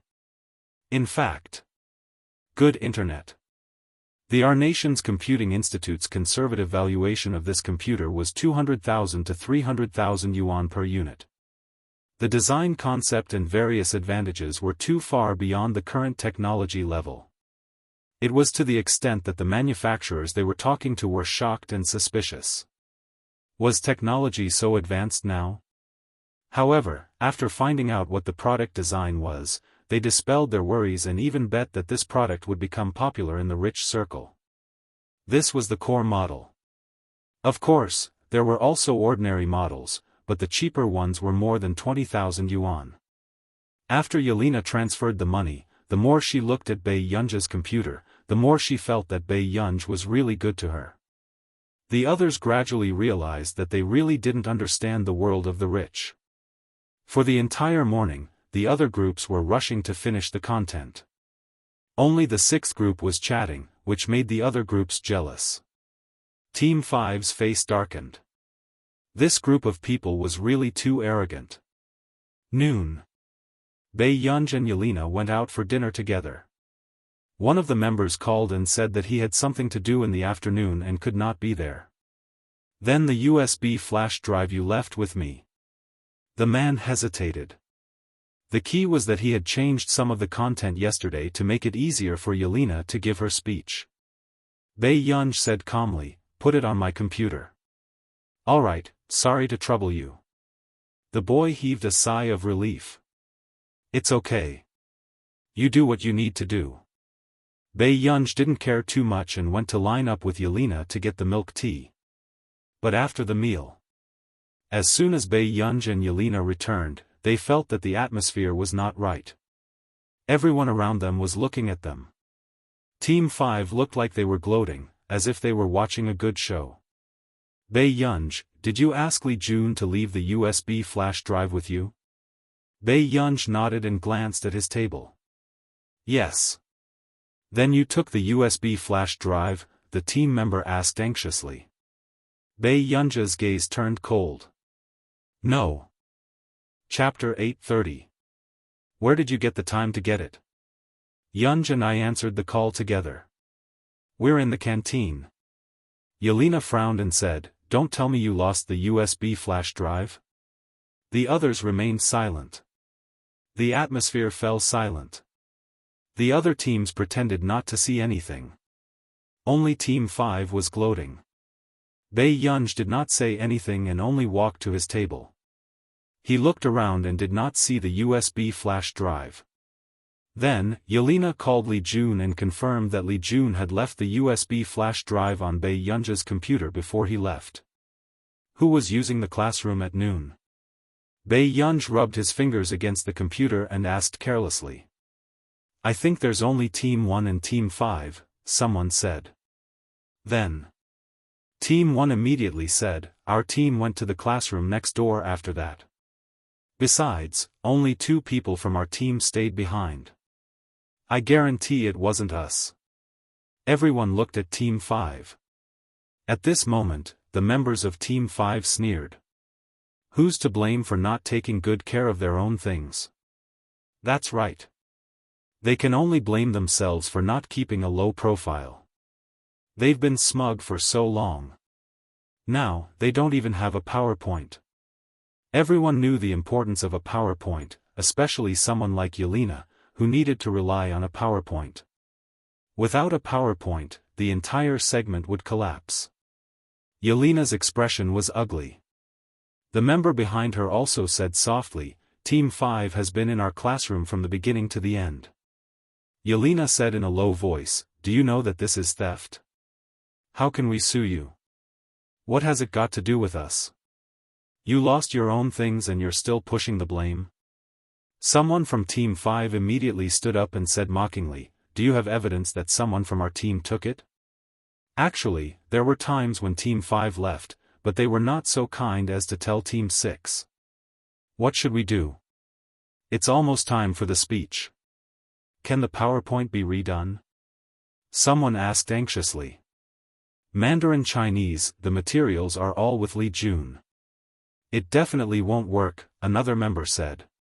Tisk, if that report was really done by you, why don't you go off script? What's so difficult about it? The girl beside her laughed, but her tone was full of ridicule. That's right. Your report came from an unknown source. No one reported it. Do you think that it's so easy to get first place? Just get someone to do a PowerPoint presentation for you? A dark look flashed across Lilia's eyes.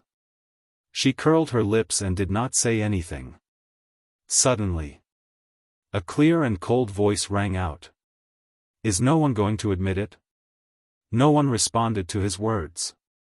Her beautiful eyes curled up and her lips curled into a playful smile, but it was filled with hostility. It's pretty good. Now that you're so tight-lipped, I hope that when we find out who you are, you'll cut the crap. Everyone raised their heads to look at the girl, but they were intimidated by the coldness in her eyes. His scalp went numb subconsciously. The people in Group 5 suddenly felt a little uneasy and looked at Wendy and Lilia. In their group, Wendy and Lilia were the last to leave. Actually, they were also wondering if it was done by someone from their own team. However, this matter itself was difficult to investigate. What's more, the surveillance cameras in the corridor were broken some time ago. Therefore, they didn't want to say anything. How much longer? Bei Yunj asked. Yelena's palms were sweating. 5 minutes. 5 minutes later, he began his speech. Everyone had to be there. Bei Yunj's beautiful eyes darkened and she licked her red lips. My turn. Yelena didn't think that she could control this report at all. However, she didn't want to embarrass Bei Yunj. Chapter 831. Yunj, are you confident? Yelena wanted to say something but hesitated. She changed her words to the one that would hurt Bei Yunj the least. However, Bei Yunj replied lazily, I'm all right. Yelena was speechless. The other team members were speechless. They also wanted to have Bei Yunj's calm king's mentality. Yunj, you'd better. Before Yelena could finish speaking, Bei Yunj stuffed a small cake into her mouth. Then, she lazily placed the other books on the computer and fell asleep on her stomach. She was not afraid of crushing the computer at all. She even pulled up her hood to block the sun. Yelena was speechless. It was good that she slept. When Bei Yunj fell asleep, she would secretly go up and talk. When the others saw Yelena's group hurriedly preparing another PowerPoint presentation, they could not help but have sarcasm in their eyes. How could they prepare it now? Did they think they were dead? Soon. The professors brought along 2 men in their 30s like stars surrounding the moon. It was easy to imagine their identities. There were also people who were puzzled. Wasn't there only one executive from the Delaney group?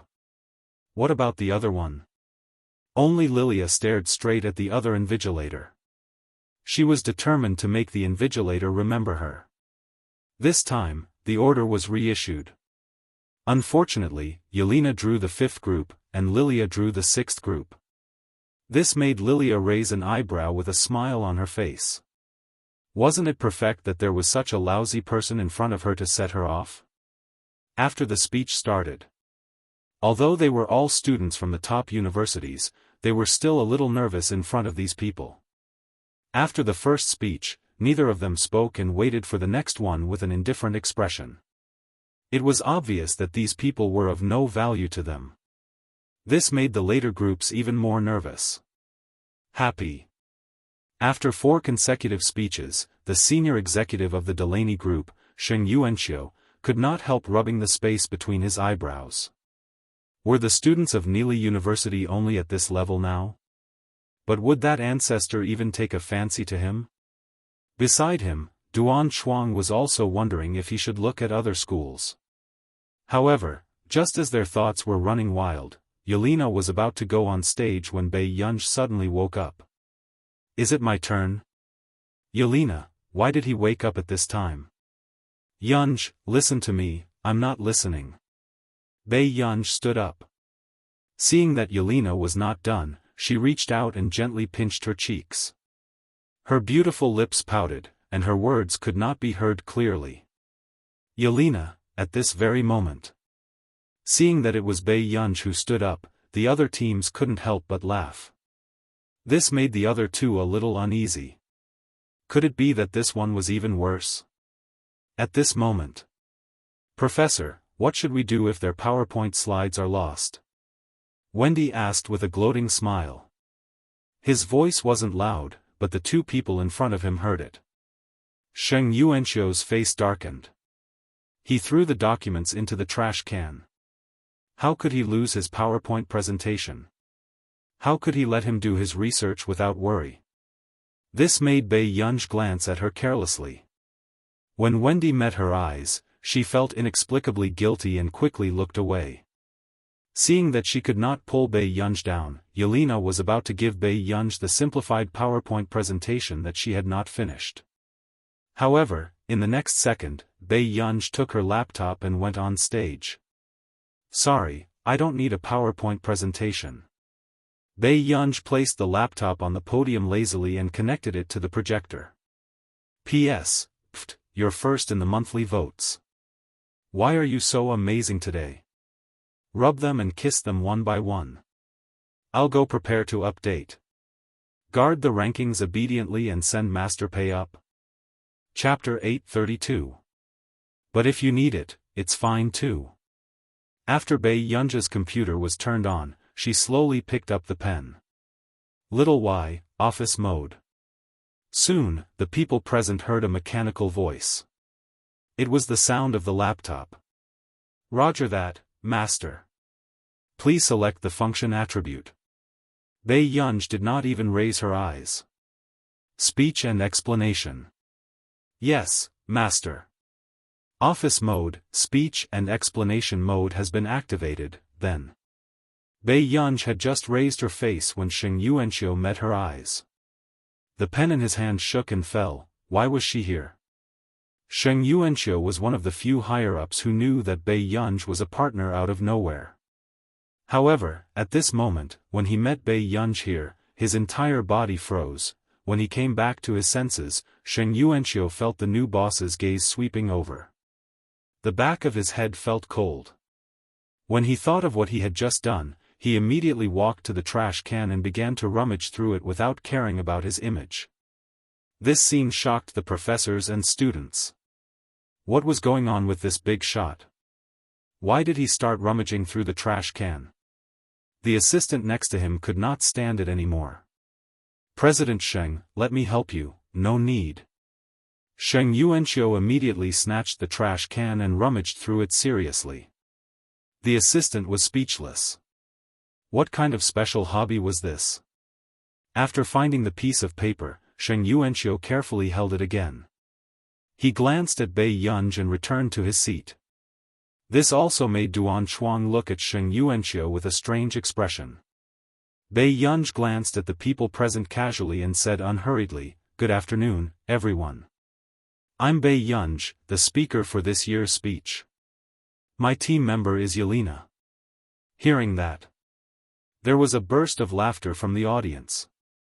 But a few minutes after Bei Yunj's speech, Wuxia Chinese everyone's expressions, which were originally there to watch the show, gradually froze. Yelena and the others felt that something was wrong. Why did it feel like she was explaining the original report? In fact, the technical terms were even more incomprehensible. Back then, because it was too deep. Yelena and the others had edited the original report. However, Bei Yunja's speech this time not only explained the original report, but also expanded into different fields. The scene made everyone's scalp go numb. However, although it was difficult to understand, as long as Bei Yunj mentioned a certain key point, the projection interface behind her would automatically push the key point to the explanation. There was also the occasional case analysis below. This was a fully automated slideshow.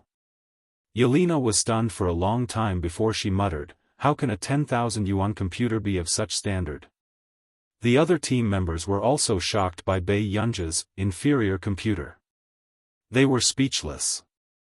10,000 yuan was indeed a friendly price. Oh no, this was the price of a father. After a while, the students began to feel dizzy and disoriented. The smiles of the professors in front of them also gradually stiffened, as if they knew the identity of the person in front of them. Coincidentally, they had just signed a confidentiality agreement yesterday, and today, they saw this venerable one. Was he really 19 years old? Sheng Yuanxiu couldn't understand what Bei Yunj was talking about at all, but he didn't dare to ask Bei Yunj to stop. He pretended to listen attentively. Beside them, Duan Shuang wanted to shout for them to stop, but seeing that Sheng Yuanxiu seemed to understand, he could only hold it in. The lecture was coming to an end. Bei Yunj paused for a moment. This made Sheng Yuanxiu think that it was over and almost applauded enthusiastically. But immediately after, Bei Yunj curled his lower lip and lazily connected the other end of the content. The more the professors and students listened to this content, the more familiar it sounded. However, the people in Lilia's team instantly turned pale. P.S. Second update. Chapter 833. Was Bei Yunj repeating Lilia's speech from yesterday? At this moment, Lilia felt a chill seep into her bones. The calm expression on her face had long frozen. Her spine started to turn cold. Bei Yunja's repeated speech was exactly the same as her previous speech. Lilia's team members couldn't take it anymore. They stood up abruptly and reprimanded loudly with ugly expressions. Bei Yunj, how can you do this? You're plagiarizing our team's report. Bei Yunj raised his eyebrows and said lazily, didn't your team copy our team's report too? As soon as he finished speaking, the entire classroom fell silent. Indeed, when Yelena's report was released yesterday, the entire class had more or less modified it according to Yelena's team's report. Coincidentally, Bei Yunj had just left the classroom when he heard Lilia's team reading their team's report. Lilia's expression instantly turned ugly. She bit her lip and hesitated. You can't, Bei Yunj, you did it on purpose. What does it have to do with us that your team lost their PowerPoint?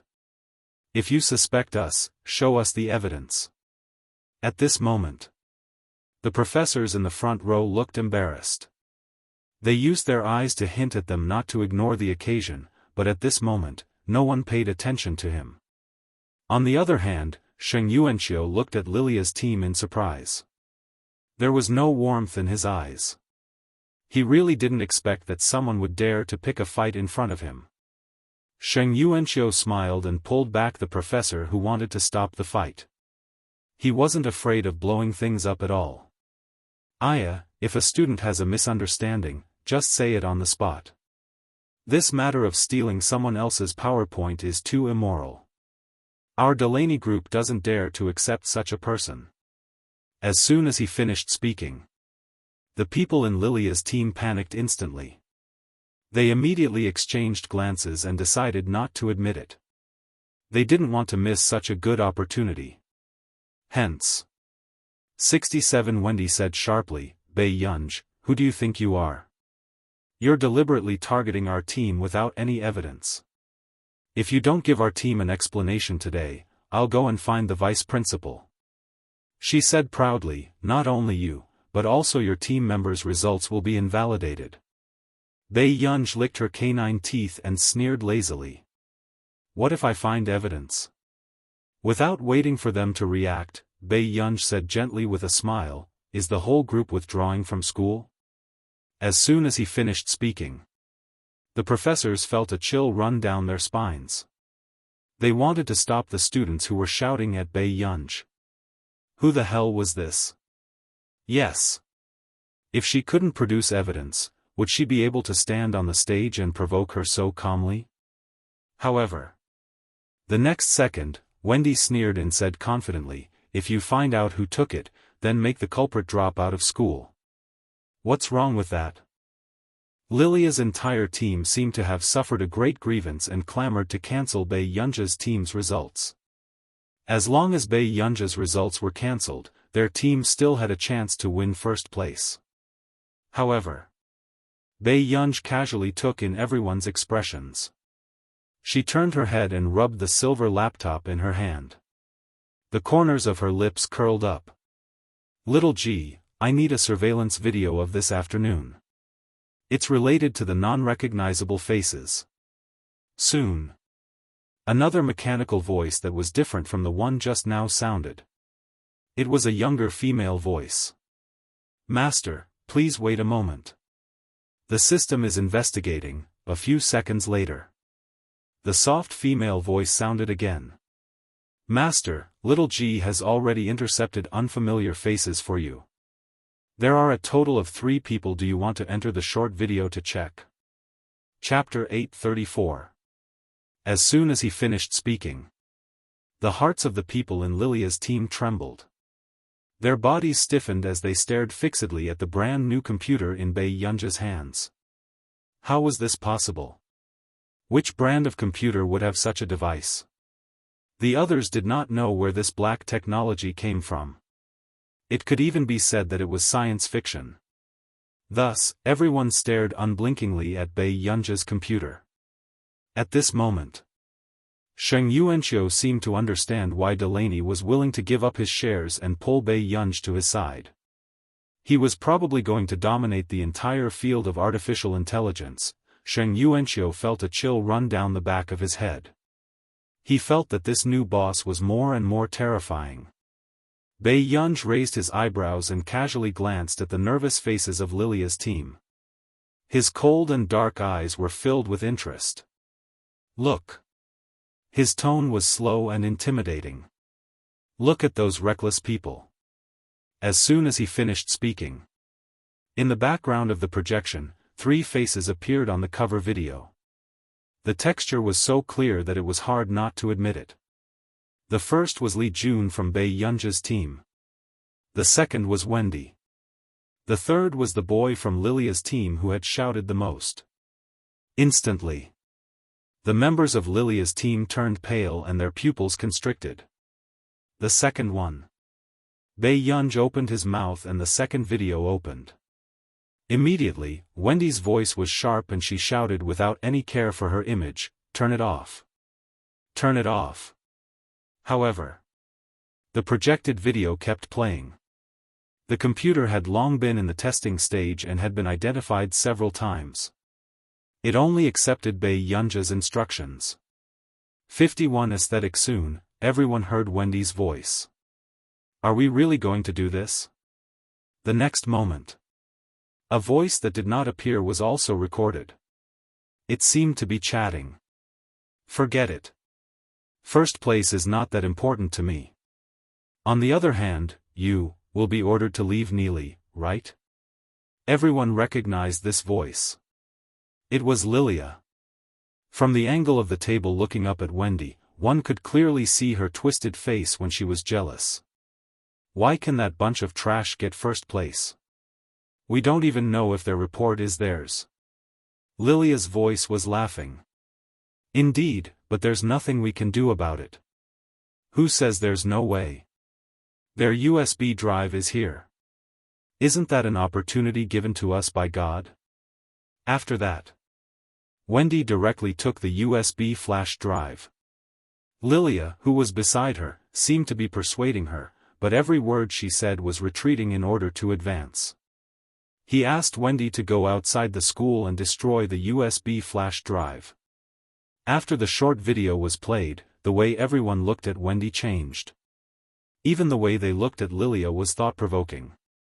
She really did not expect that someone would destroy other people's things and even think that there was no evidence. She was so self-righteous that she wanted to erase Bei Yunzhe's results. Bei Yunzhe remained expressionless. Next one. Very soon. Another video entered. It was a boy from Lilia's group. After he saw Wendy leave, he walked over to Bei Yunzhe's computer. He sensed that Wendy had taken something, but he didn't say anything. In fact, he was the one who had shouted the loudest just now. Bei Yunzhe rubbed the four corners of the silver-white computer. It looked like a decorative design. But in fact, it was embedded with the most advanced pinhole miniature camera from Country R's Computing Institute. There were a total of 27 of them. Bei Yunzhe had specially gotten someone to modify them. The cost of each pinhole miniature camera was about a few million yuan. In order to make the most perfect angles, more than 10 of them had been destroyed. Even Marcus felt the pinch and felt that Bei Yunzhe was a prodigal. Of course, such equipment would not be available for sale at that time. P.S. There are still 2 more updates. Be obedient and hold on to Master Pei's monthly votes list. The free chapters are in the monthly votes lottery again. Obedient people can go back to the lottery. Chapter 835. Actually, very few people would be so bored as to install pinhole cameras on their computers. Unfortunately, Bei Yunzhe was one of the few. In her previous life, when she first joined the company, her computer was often touched by others. Bei Yunzhe felt that it was not clean enough, so she asked the Research Institute to install more than 10 pinhole cameras. And a few months ago, they could always catch a few people who stole business secrets. After that, no one dared to touch Bei Yunzhe's computer anymore. Drop out? Bei Yunzhe's voice ruthlessly hit their hearts. Lilia and the others stiffened, but their legs were weak. And Yelena felt that Bei Yunzhe was a hidden god. The technology level of this computer could be directly borrowed from a sci-fi film crew.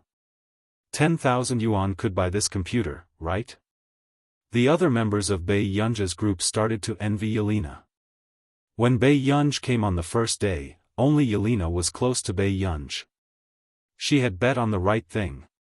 Lilia did not say anything, but no one noticed that she had just sent a text message to someone else. Wendy bit her lip and refused to admit her mistake. I only took your USB drive. Do you have to be so calculative? Bei Yunzhe did not say anything, but someone beside her said. You also know that you took someone else's USB drive? What kind of dog is this? Do you think someone owes you? These words made Wendy's face turn green and red. She glared at the girl again. Bei Yunzhe, actually, this is not a big deal. What do you want? As long as you don't make Wendy drop out of school, I'll try my best to satisfy you. Lilia suddenly smiled. Bei Yunzhe raised her eyebrows playfully. What if I want you to drop out of school? Instantly. The smile on Lilia's face froze. She did not expect Bei Yunzhe to be so ungrateful. Guangxi. However, in the next moment, someone ran in from the door, panting.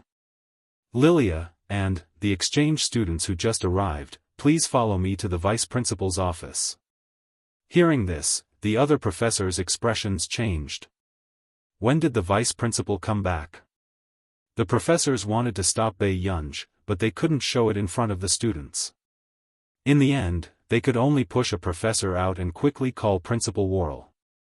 The vice principal probably didn't know who this exchange student was. If he said something wrong, wouldn't all the connections they had built up all this time be for nothing? Seeing this, Sheng Yuanqiu didn't dare to act rashly. After all, Bei Yunzhe didn't even look at him from the beginning to the end. But he couldn't help but feel anxious. The Bei Yunzhe to be called Bei Yunzhe to be called to Bei Yunzhe. Then Bei Yunzhe must have offended the angel family this time.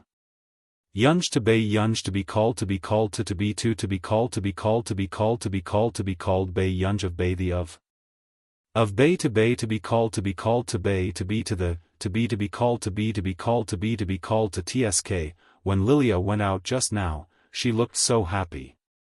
In the corridor, Lilia looked at Bei Yunj and suppressed the jealousy in her eyes. She said word by word, Miss Pei, you probably don't know that I'm the second daughter of the Angel family, right? You think you're smart and want to be in the limelight, but you're actually courting death. Miss Angel. Bei Yunj spoke slowly.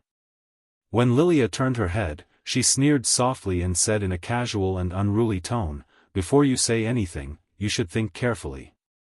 Who do you think you are? As soon as she finished speaking, Lilia's face was ashen and gradually distorted. Chapter 836.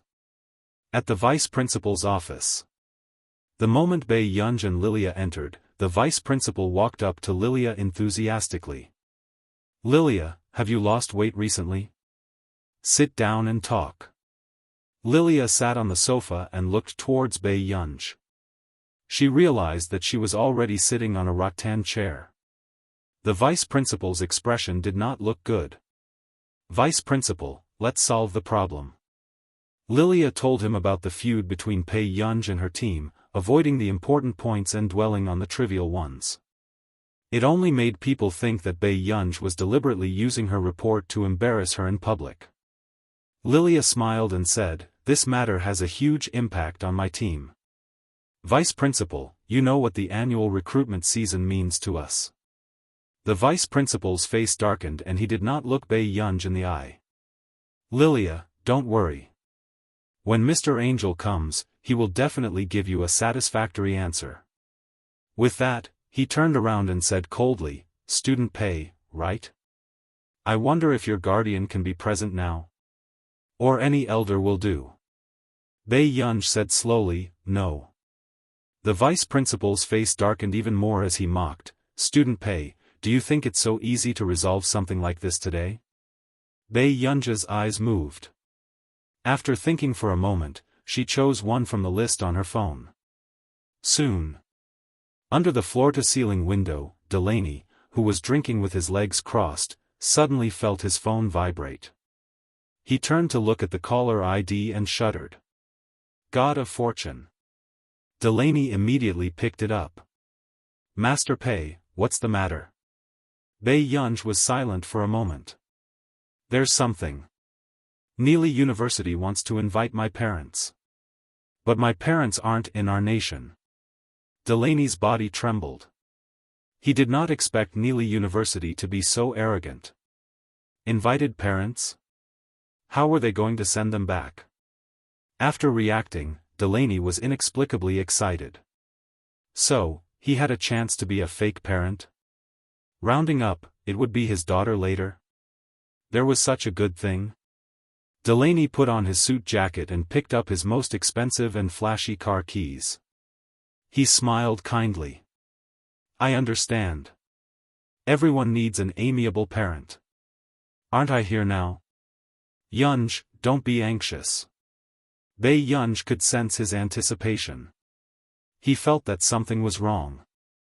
After hanging up, Delaney had just gotten into his luxury car that was worth nearly 100 million yuan when Tich called. What? I'm very busy. Delaney's tone was perfunctory. Tich, Dad, today is my award ceremony. Didn't you say, Tich, you've grown up? It's not easy for us as parents. Don't make trouble for your father, okay? Delaney sped all the way and hung up the phone after saying that perfunctorily. Tich, at this time. On the sofa of the Vice Principal's office, a shrewd old man sat calmly. I'm sorry to trouble you to come here, Mr. Angel. The Vice Principal's attitude was flattering. It's just that this matter has indeed caused a lot of harm to student Lilia.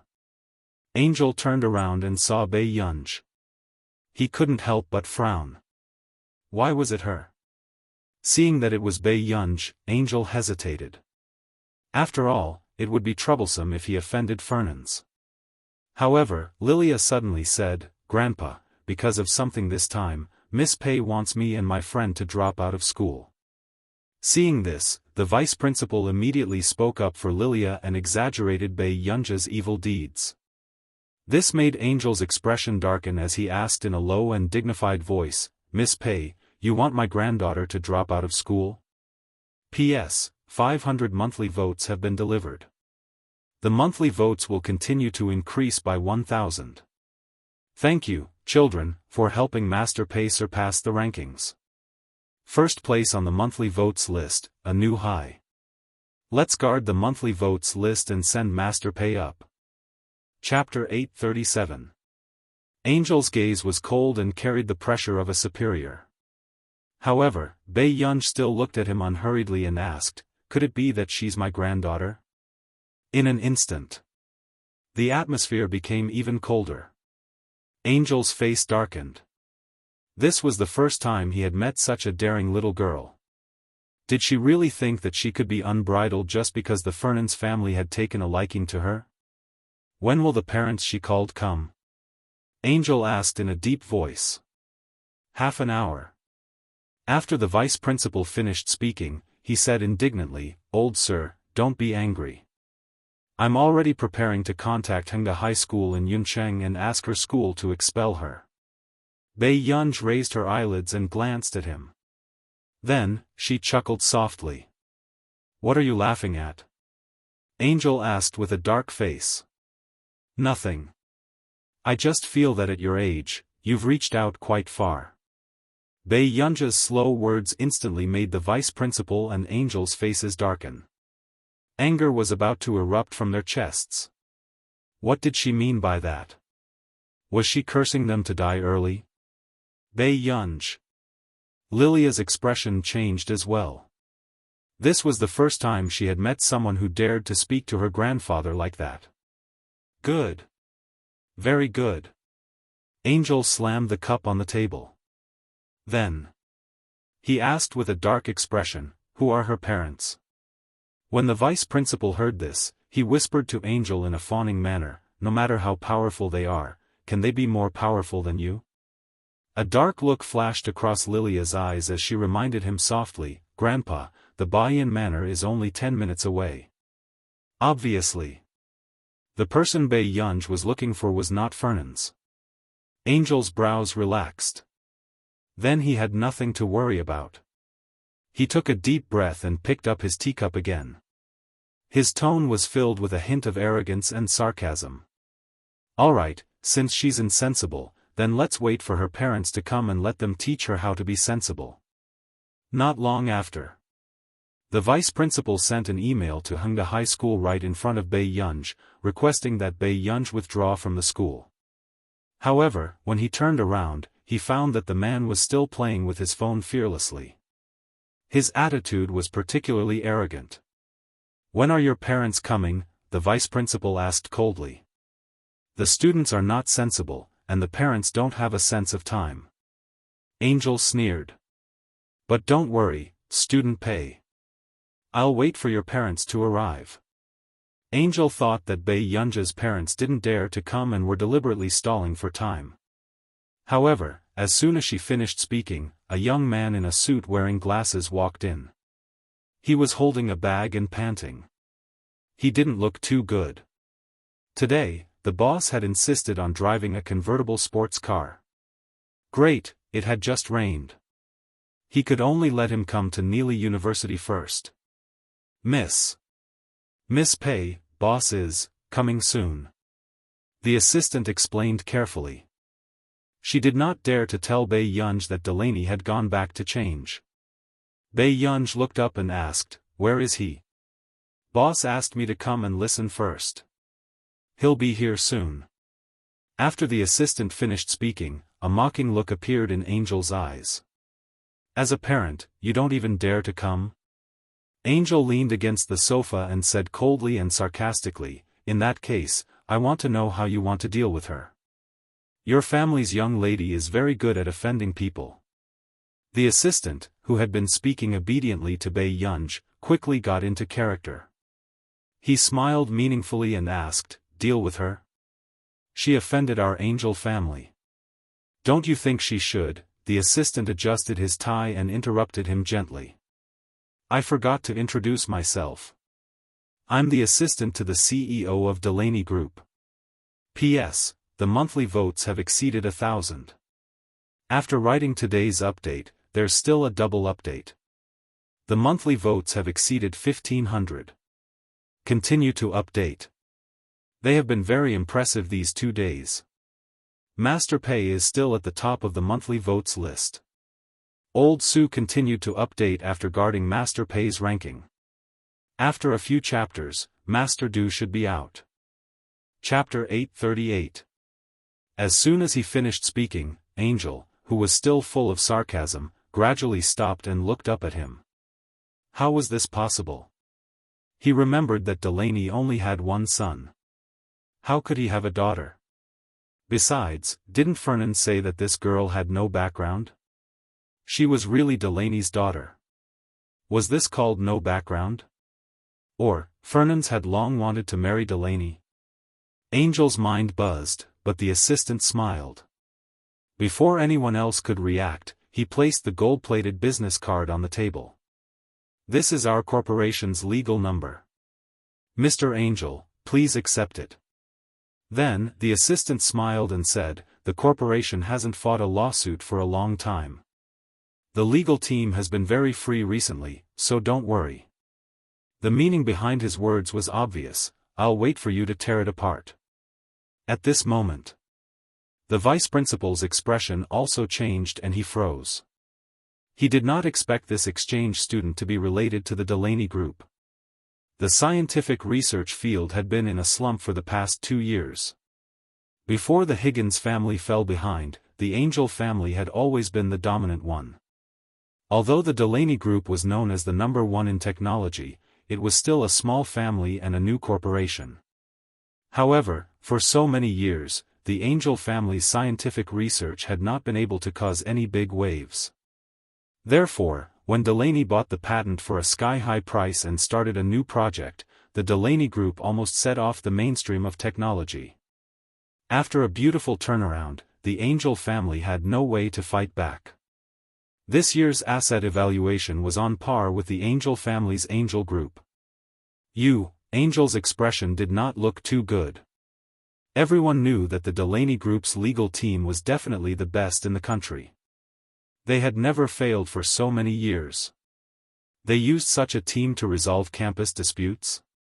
The vice principal knew how to read people's expressions and immediately smiled. It's a misunderstanding, it's all a misunderstanding. Actually, it's all a conflict between students. There's no need to take it seriously. He beat around the bush. Mr. Delaney's career is rising now.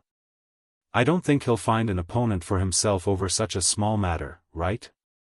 As soon as he finished speaking. Soon, a voice sounded from outside the door. Who said it's a small matter? Everyone turned around and saw Delaney in a suit and leather shoes.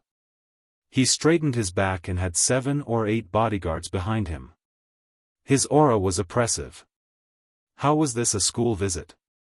He was clearly here to cause trouble.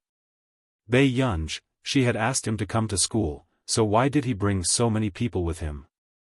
Yunj, how is it? Did you suffer any grievances? Delaney did not even look at the person opposite him. He immediately showed concern for Bei Yunj with a kind gaze. Bei Yunj. No. That's good. Delaney nodded in satisfaction. When he turned around, he realized that the person opposite him was very familiar. Mr. Angel? Delaney raised his eyebrows and smiled in surprise. I didn't expect to see you here. Angel couldn't sit still either. This is your daughter? When Delaney heard that, he was secretly happy. She couldn't hide the smile on her face. How could that be? Actually, Miss Pei is considered my friend. Your friend? After Angel asked, Lilia's face froze. She didn't expect Bei Yunj to hook up with Delaney. Then, before Angel could speak, the little assistant said enthusiastically, Boss, old Mr. Angel wants you to deal with Miss Pei. Chapter 839. Hearing this, Delaney's eyes turned cold as he asked with a cold smile, "Deal with it? I wonder what Yunj did to make you so angry?" The vice principal was the first to speak. It was Bei Yunj who wanted Lilia to drop out of school, so this misunderstanding happened. With that said, before Delaney could say anything, a retort sounded from the door. "Nonsense." Everyone turned to look. It was Yelena, the principal, and Wendy, who had just spoken. Wendy had only come to see how Bei Yunj had been taught a lesson. After all, Mr. Angel was already here.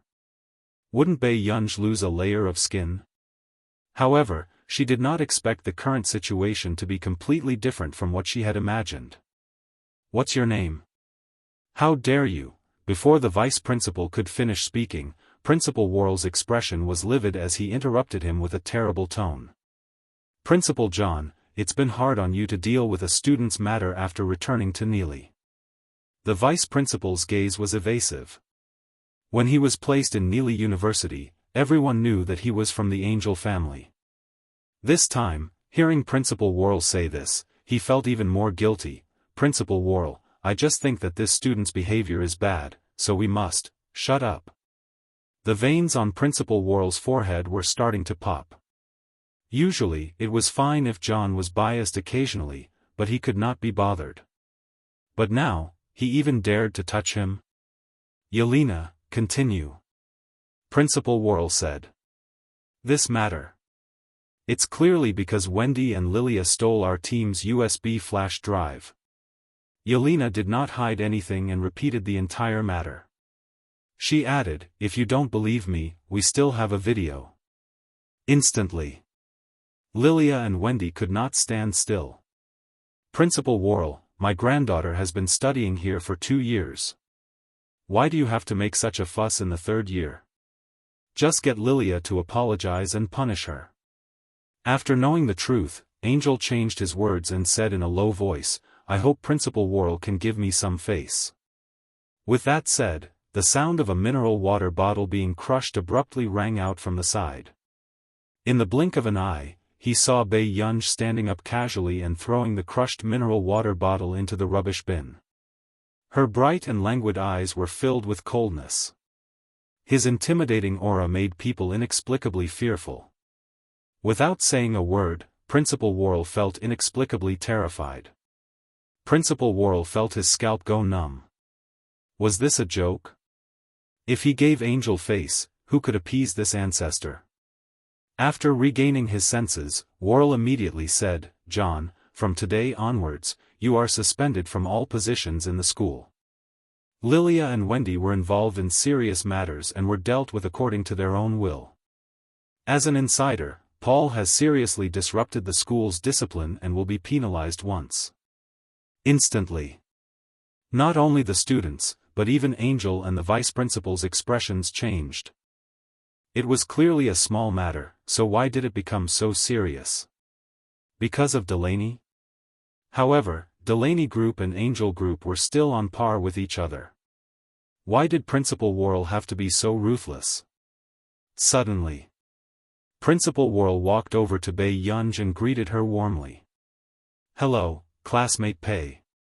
However, he couldn't help but feel uneasy. "How was your experience in school these past few days?" He had almost caused trouble in just one afternoon. Bei Yunj glanced at him and smiled lazily. "Not bad. Your school even sent my high school a letter of expulsion. If not for the fact that I entered high school through donations, would have found it quite scary." P.S. Third update. Chapter 840. Principal Worrell's smile froze. If not for the fact that there were people present, he would have blown John's head off. In order to get Zhong Xinglin and Marcus to relent, how much effort had he put in?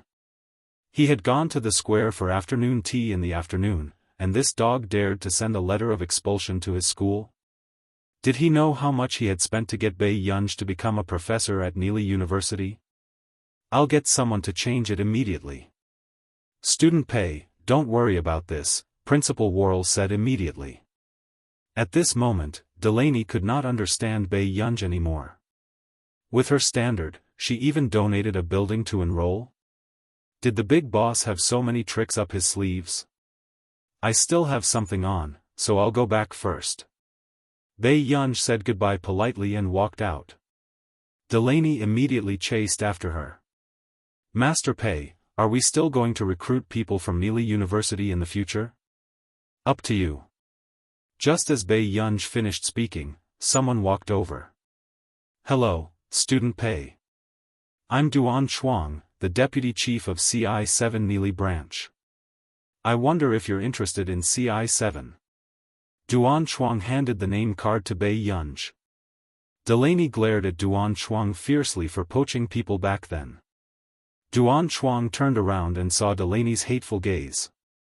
This person looked familiar. No need. I won't be staying in Neely for long. Bei Yunj's eyelids twitched.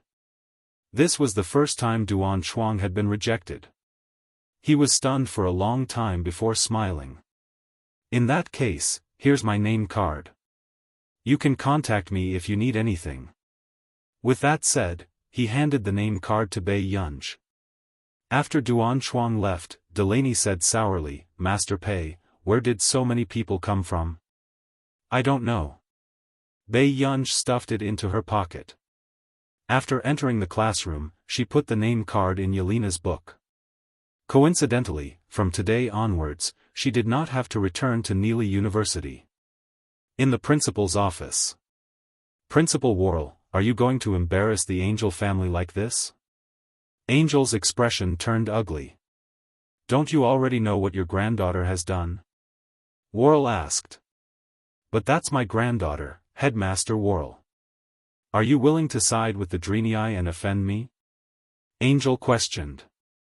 Worrell took off his glasses and said calmly, as an academic, I don't understand the conflict between you and Delaney. But I'm on Bei Yunj's side this time, not any of you.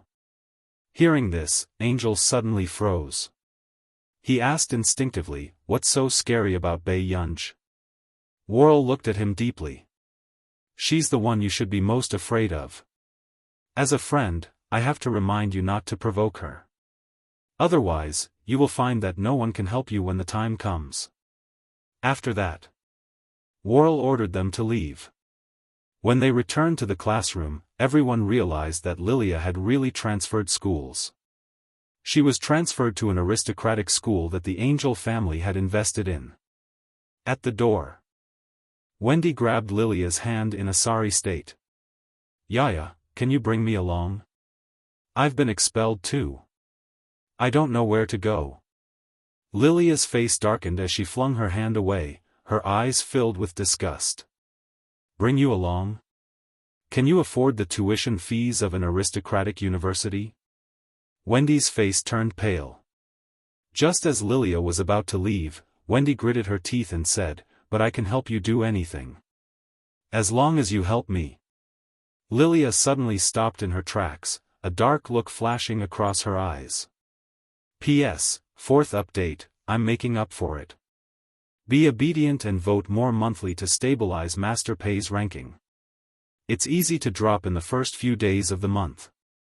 Old Sue will go and make up for it first. Thank you for your support. Chapter 841. Lilia's eyes were filled with resentment and indignation. She did not expect that Bei Yunj, who did not have any family backing him, could really make her drop out of school. Principal Worrell had even eliminated the Angel family's connections in Neely University. In the future, it would be even more difficult for the Angel family to do anything. She glanced at Wendy coldly and suddenly smiled. Sure, I'll pay for your tuition until you graduate. How about that? On the road. Bei Yunj looked at the computer in his hand again and held it in. You're really heavy, do you know that? With that, Bei Yunj realized that the system was installed in the computer and would not automatically turn on. He had to make it as soon as possible. No matter how much it cost. At this moment, Marcus called. Bei Yunj placed the laptop on the stone tiles of the flower bed. As soon as the call connected, he heard Marcus ask, have you tried the dual system outside? He had received several calls in the afternoon, all asking about the new product. The dual system was a project that Bei Yunj had been working on since his previous life. However, the original product was a dual system robot. The Y system was a normal system, but its level was beyond current scientific research. As for the G system, it was an in-depth model. Not only was it extremely private to the user, but some of its hidden functions were terrifying. Most importantly, the Gemini system could accurately recognize human emotions and language. Its imitation ability had reached the peak of artificial intelligence. Bei Yunj replied leisurely, "It's too heavy. When can we get the materials?" Marcus' eyelids twitched. "Do you really want such good special materials?" Bei Yunj's special materials to make a robot were hard to come by. Otherwise, if it breaks, we'll have to make another one." Bei Yunj added, "It's very expensive." Marcus was speechless. "Why didn't you consider the price when you were playing with more than 20 miniature pinhole cameras on the computer?" Marcus put on a fake smile. "But I think, with the cost of the materials you want, you can make dozens of robots for fun." Bei Yunj pretended not to hear her and asked again, "When will it be available?" Marcus. "Wait for another 2 weeks. It will take time for their materials to be simulated to the standard you need." Bei Yunj replied, "Okay, I plan to let Higgins do the project. I'll go over to take a look in the next 2 days." "All right."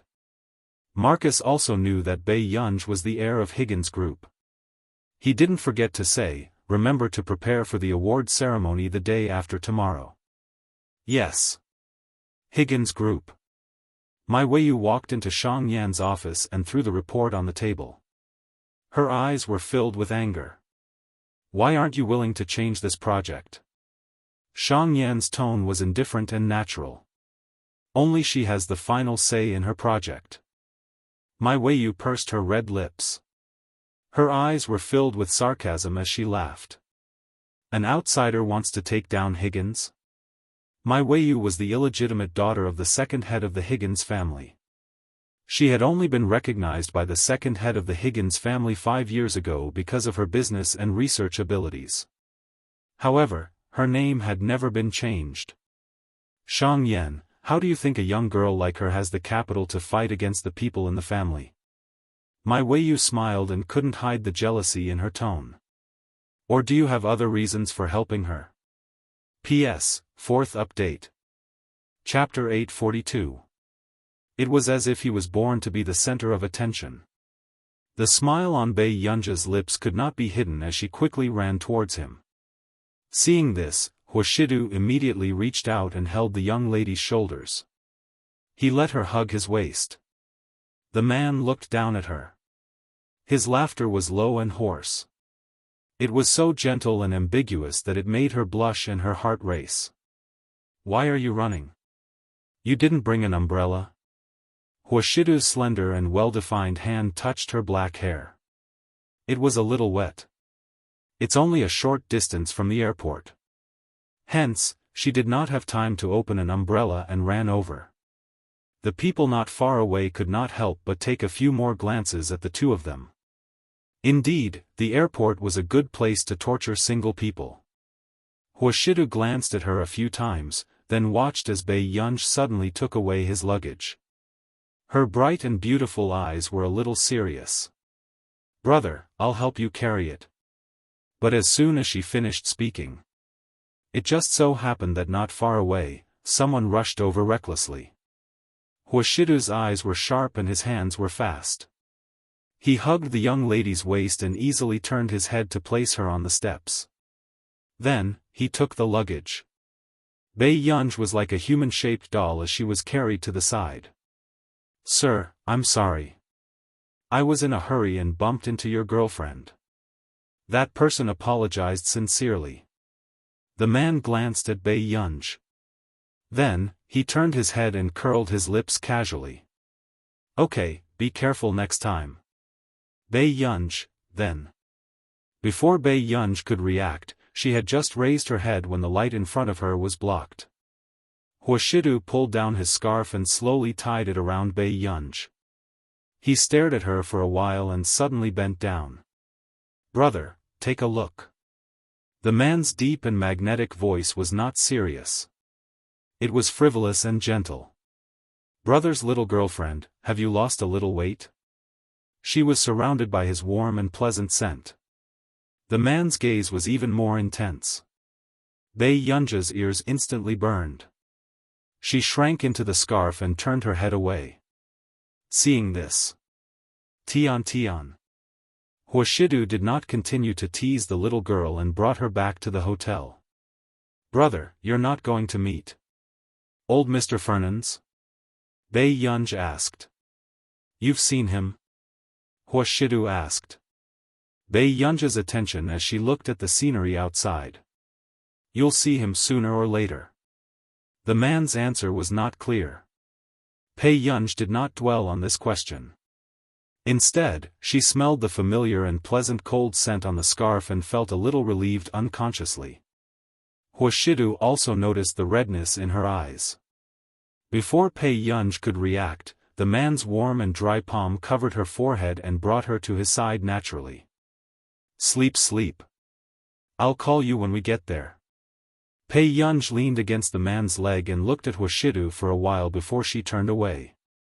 Looking Huashidu still did not know what Bei Yunj was thinking. He quite liked the little girl's occasional actions.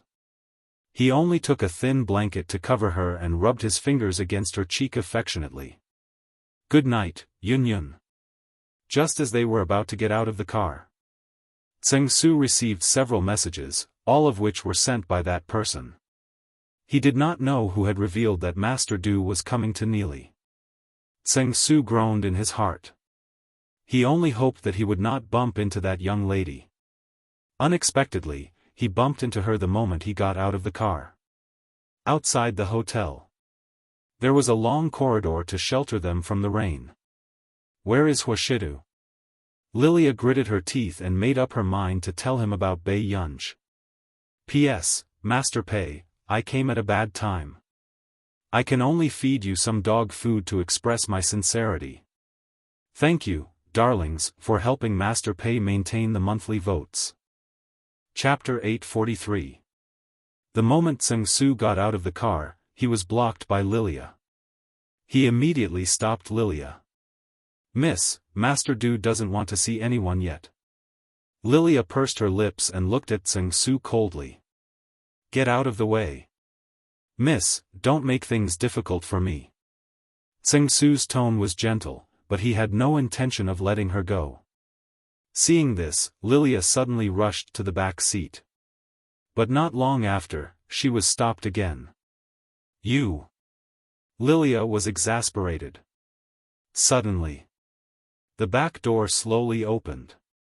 Lilia looked up and saw a handsome and dignified man walking out with his long, straight legs under his black suit pants. Before she could speak excitedly, the man turned around. His clear and lazy eyes were filled with gentleness and his thin red lips curled up. She saw with her own eyes that the man, who had always been indifferent and unapproachable, leaned forward and carefully held the young girl in his arms. It was as if he was hugging a precious treasure. Lilia's smile froze completely as her gaze landed on the person in his arms. Bei Yunj? Lilia's expression was ugly. She did not expect to see this scene with her own eyes one day. The man only glanced at her casually, his gaze never on her. Then, just as Huashidu was about to leave, Lilia suddenly said, "Huashidu. This woman is not that simple. She clearly knows Delaney, and she even forced me to drop out of Neely University." Lilia gritted her teeth as she said the last sentence, her eyes dark and indignant. Huashidu stopped in his tracks. Then, just as Lilia was overjoyed, she suddenly heard the girl's clear and lazy voice. "Brother, have we arrived at the hotel?" Bei Yunj leaned lazily against the man's chest, her beautiful eyes sleepy. Every time she leaned against him, she would fall asleep quickly. The quality of her sleep was very good. "Yes, we're here." Do you want to sleep in the room for a while more? The man lowered his voice and laughed as he asked in her ear. However, the man's voice was magnetic and hopelessly sexy. Tseng Su, who was beside her, could not bear to watch this scene. He only pitied Lilia for a few seconds. Did he have to cause trouble when Master Du and young Miss Pei were together? What was the point?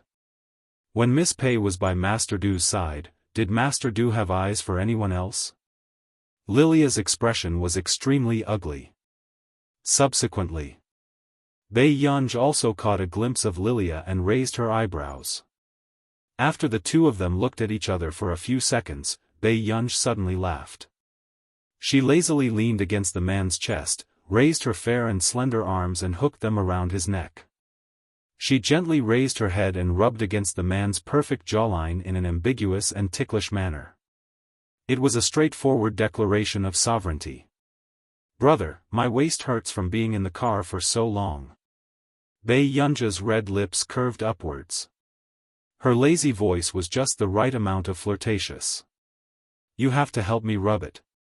It was so seductive that it made people's blood boil, their faces blushed and their hearts beat faster. At the same time, the man's eyes darkened. Even Tseng Su felt that this conversation made him blush. As expected. When Lilia thought of how an ascetic and noble man like Wuxia would do such an outrageous thing in the car, her face turned pale.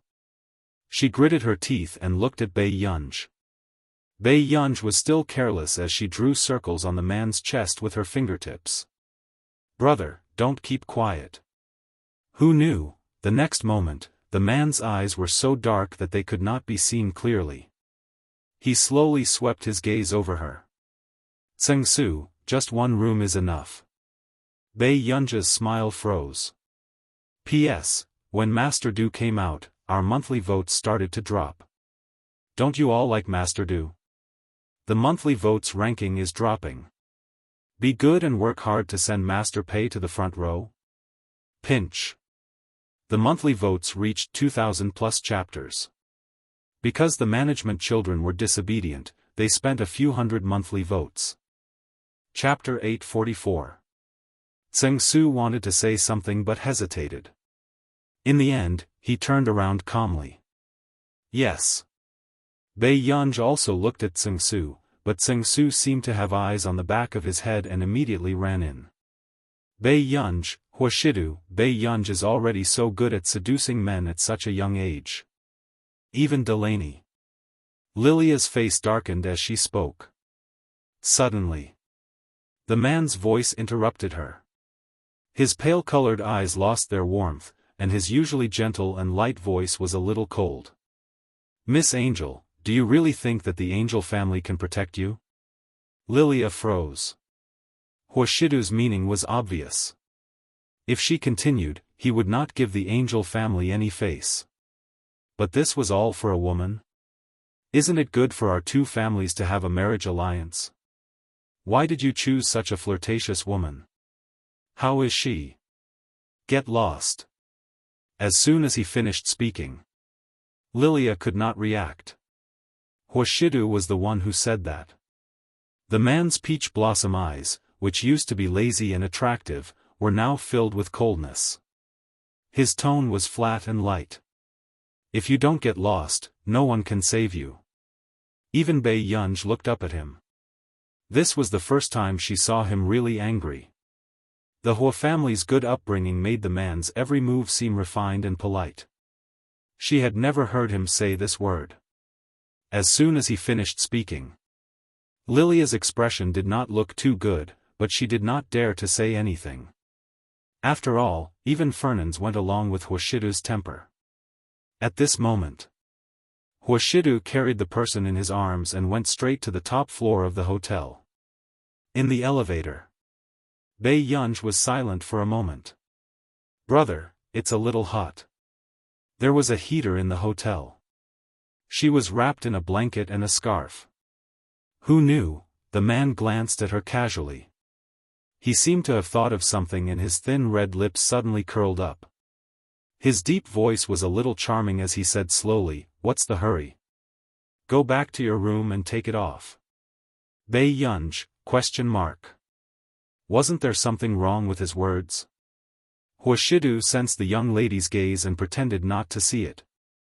As the elevator approached the top floor, Bei Yunj's heart inexplicably beat faster. She licked her lips. Brother, why don't I go back and get my own room? No need. Big brother will rub it for you when we get back.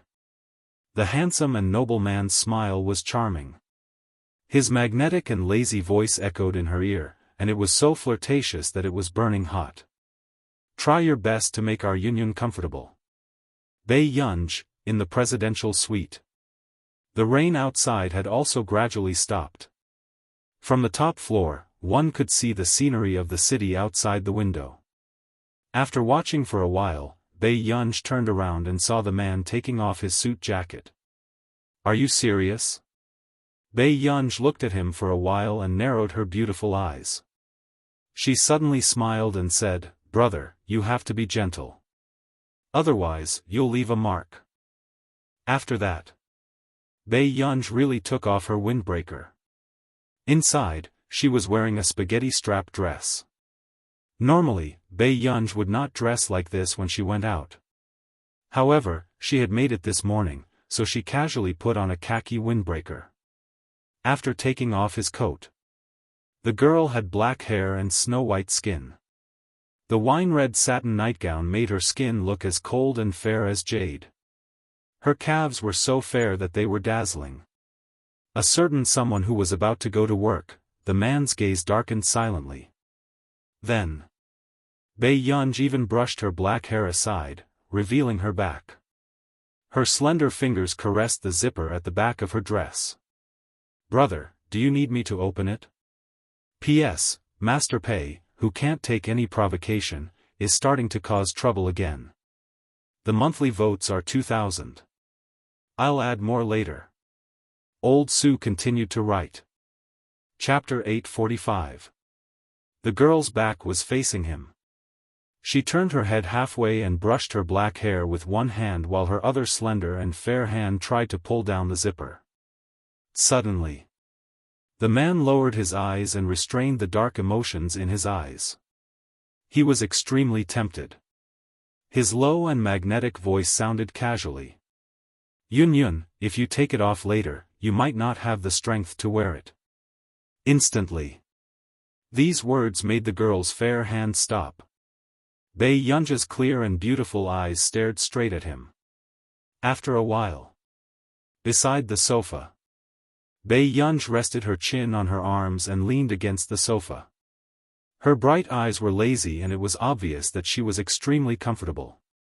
However, the man was not that comfortable, especially when the softness in his hand made his Adam's apple tighten. Perhaps it was because it was comfortable, Huashidu could occasionally hear the girl's comfortable moans. The man's sexy Adam's apple bobbed, and even the mole that made people blush trembled slightly. He laughed hoarsely. Is it that comfortable? Brother, use more strength. Bei Yunj was initially quite resistant, but when she really got started, her entire body softened and she instructed in a lazy tone. Huashidu, he lowered his eyes and chuckled softly. He listened to her and used more strength. However, not long after, the girl turned back to look at him. Brother, you can use more strength. Huashidu looked up and saw Bei Yunj looking at him seriously. She was so comfortable that her eyes were watery. However, the man's eyes darkened unconsciously. His eyes were so dark that they could not be seen clearly. Bei Yunj felt that the man's gaze was a little fixed, but her brain could not react for a moment. The next moment, she was about to ask. The man's warm palm wrapped around her slender waist. He did not increase his strength, but instead became even gentler.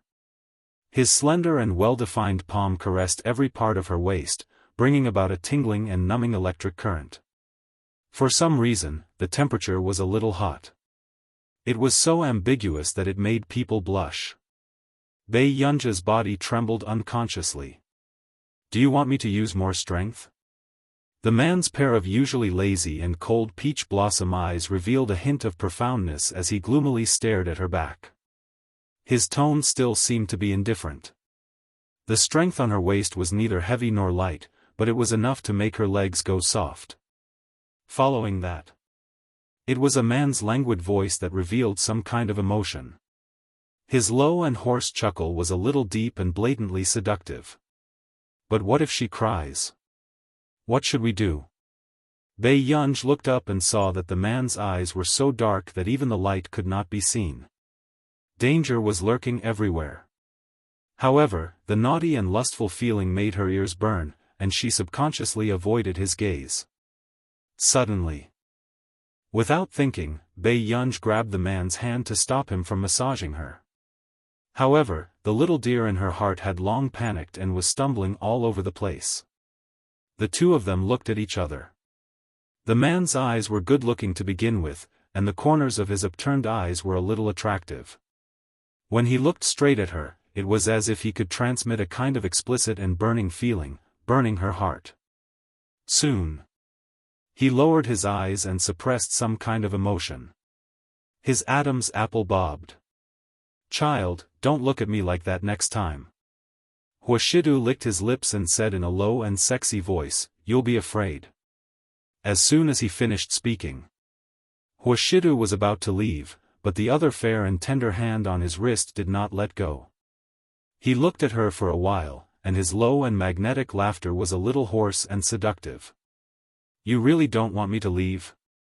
Chapter 846. Before Bai Yunj could speak, the man leaned forward. The man suddenly leaned forward and Bai Yunj instinctively placed a hand on his firm chest. However, she could feel his scorching body temperature and beating heart under the man's thin white shirt. She looked up and met his unwavering gaze. She could see the lazy smile in his dark eyes. It was explicit and passionate. Bai Yunj froze as if she had been scalded. She instinctively wanted to retract her hand, but the man casually grabbed the back of her hand. Huashidu's peach blossom eyes were slightly raised and the coldness in them dissipated. His lazy posture was ostentatious and ambiguous, and the corners of his lips curled into a cynical smile. "Brother, you," before she could finish speaking. The next moment, the man turned over her white and tender palm. His warm and cool fingertips rubbed her fingers from time to time, making her heart itch and numb. Suddenly, he bent down slightly. His thin lips gently kissed her palm. Suddenly, the warm touch on her palm, accompanied by a numbing feeling, shot straight up to the back of her neck. Her ears were burning hot. Even her mind was empty. A simple palm kiss made her blush. It was so tempting that her legs turned weak. However, the man was still smiling seductively. His magnetic voice was bewitching, low and hoarse with some kind of uncontrollable desire. He was asking her for help. "Yunyun, I want to feel more comfortable too. What should I do?" In an instant, Bai Yunj woke up. Her heart was beating unbelievably fast. She immediately withdrew her hand and got off the sofa. She looked like she was fleeing. In the man's eyes, the little girl looked like she was about to explode. Huashidu did not go to the study to work. Instead, he went to take an hour-long cold shower. After returning to the room, Bai Yunj could not get rid of the plot in her mind. She did not know why, but every time she was in Huashidu's hands, she would run away. This also made Bai Yunj feel embarrassed for the first time. Coincidentally, at this moment, her cell phone rang. Bai Yunj glanced at it and calmed down before answering the call. There will be a gathering after the award ceremony tomorrow. Do you want to?" "I'm not going." Bai Yunj refused simply. Si Chengyan was speechless. Why did the old man always give him such hard work? "Where's Mr. Zhong?" Bai Yunj suddenly remembered that she hadn't seen Zhong Xinglin recently. When Si Chengyan heard this, he immediately smiled mysteriously.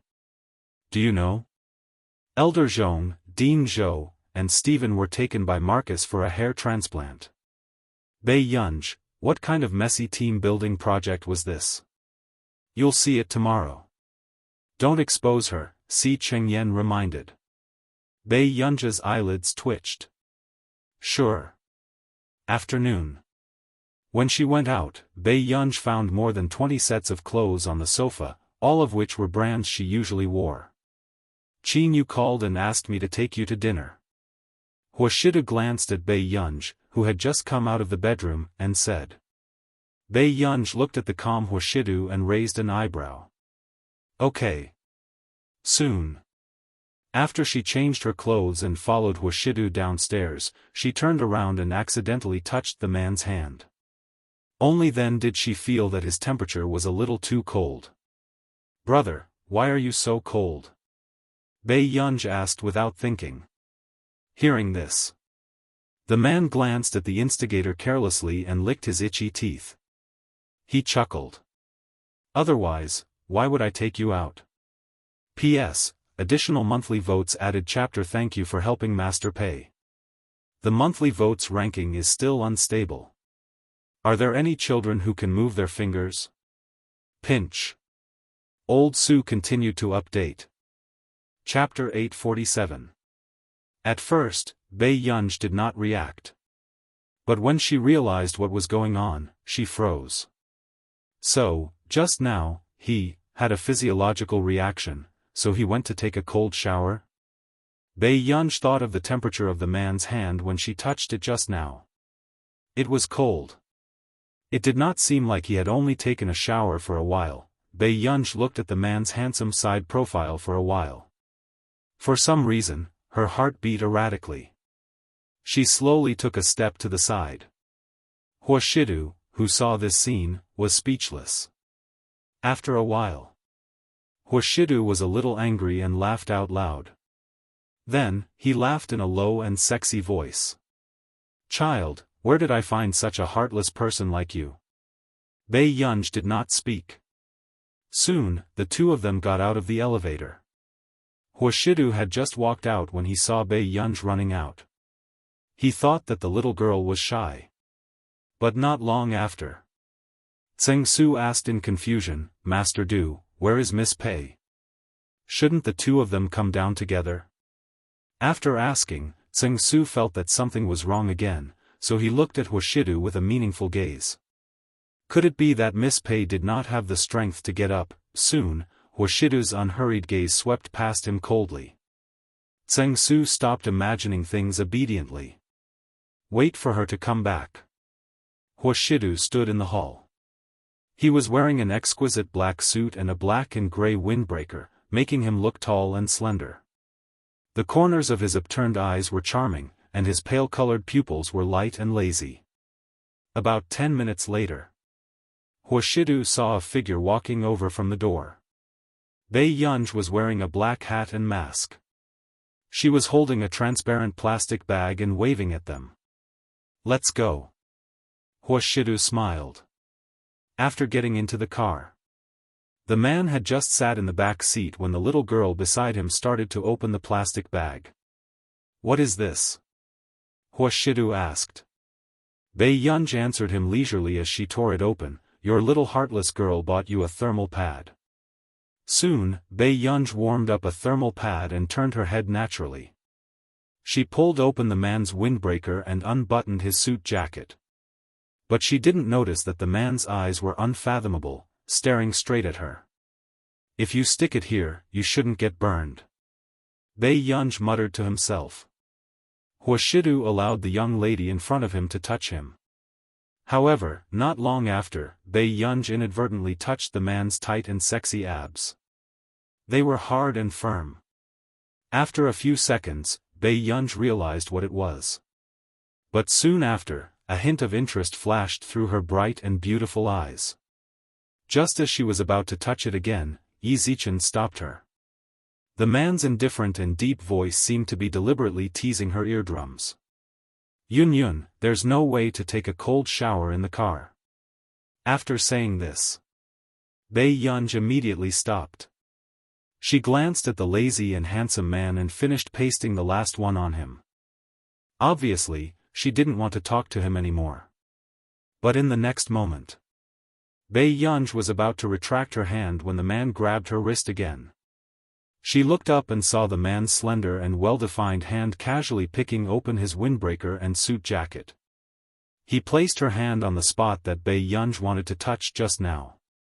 Even through the thin white shirt, the touch still made her blush and her heart race. "Didn't you say that you won't let me touch you?" Seeing that the little girl beside him was still pretending to be obedient after taking advantage of him, the man couldn't help but chuckle hoarsely. P.S. Alright, now that Master Du has appeared, our monthly votes are really getting fewer and fewer.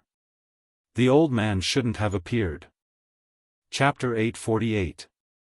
His lazy and magnetic voice was ostentatious and straightforward, as if he was blatantly seducing her. "How can I let our union bear a grudge? Next time, if brother is cold, who will buy the thermal pads for brother?" Huashidu was still holding her hand, afraid that the thermal pads on his suit jacket would be too hot. Bei Yunja's face inexplicably heated up, but she could not retract her hand. But on the way, Bei Yunja's mind was filled with Huashidu holding her hand and she could not ignore the warmth on her hand. The man's ambiguous low laughter made people blush. "Isn't Big Brother's hand hotter than Yunyan's?" Bei Yunja's ears instantly burned and she froze a little. Who could stand this D*MN man's unrestrained flirting? It was clearly an emotionless sentence, but when it came out of his mouth, it could instantly make one's hair stand on end. After parking the car, Bei Yunj quickly broke free from the man's hand and got out of the car first. Seeing this, Huashidu only smirked, his fingers caressing the thermal pads the little girl had just bought for him. Soon, Huashidu and Bei Yunj saw Qin Yu with several staff members following behind him. Master Du." With that said, Qin Yu reached out and hugged Bei Yunj. "Baby, are you cold? Why don't you answer second brother's calls?" This scene made Huashidu's gaze land on him carelessly. It was a little dark and unreadable. "I'm not cold." Bei Yunj wanted to break free, but Qin Yu hugged her too tightly. "Qin Yu, someone is calling you," the man on the side said unhurriedly. Hearing this, Qin Yu let go of Bei Yunj carelessly. Bei Yunj slipped behind Huashidu and held the man's sleeve with one hand. Qin Yu did not see anyone, but when he turned around, he saw this situation. He seemed to be the outsider.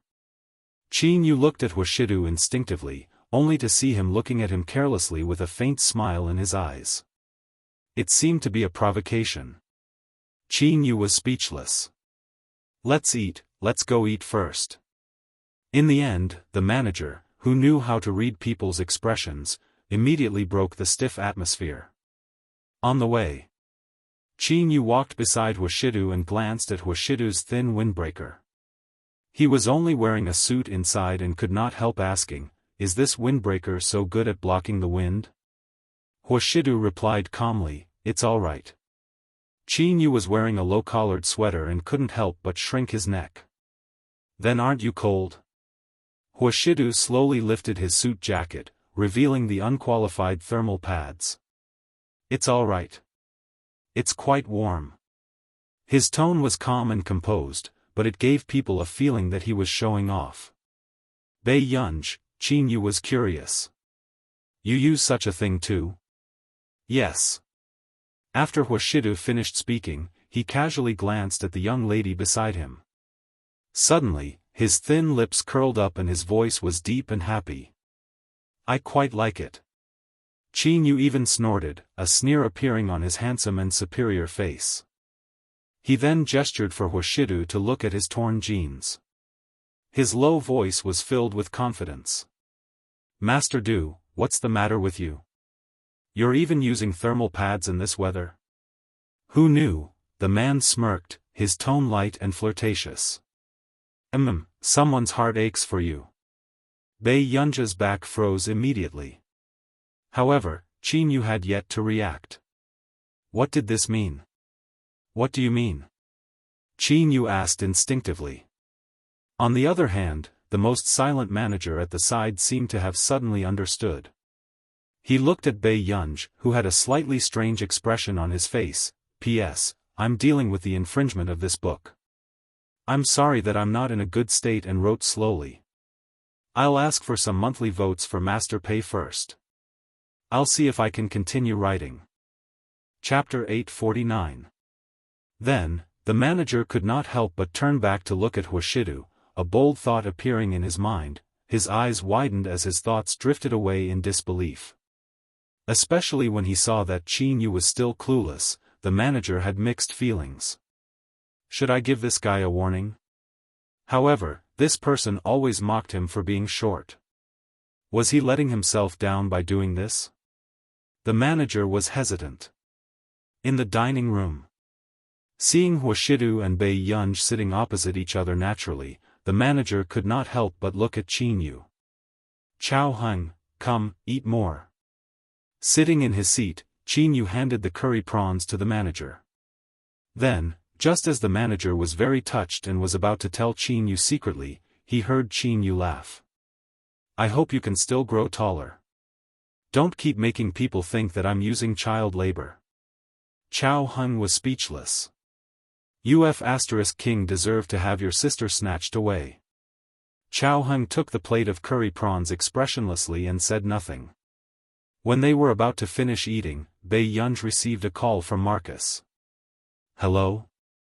Do you want to? Before Marcus could finish speaking, Bei Yunj rejected him politely. Thank you, but I don't plan to do it yet. Then, Marcus, who had been hung up by Bei Yunj, was speechless. Which little brat went out to spout nonsense again? Soon.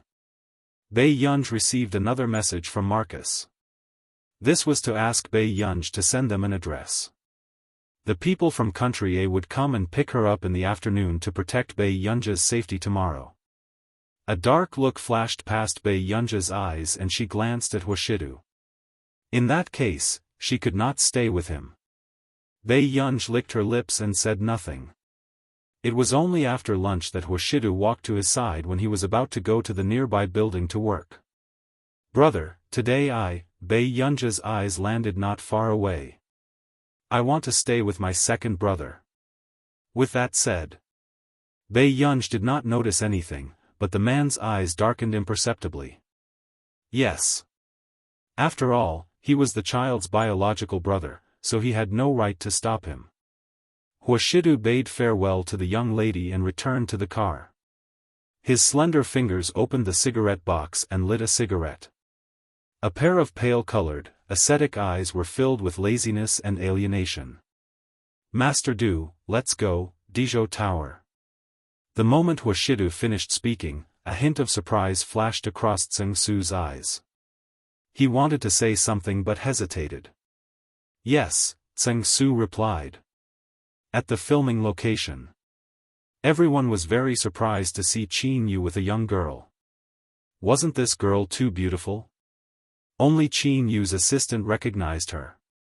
This was Brother Yu's biological sister, the eldest daughter of the Qin family, Bei Yunj.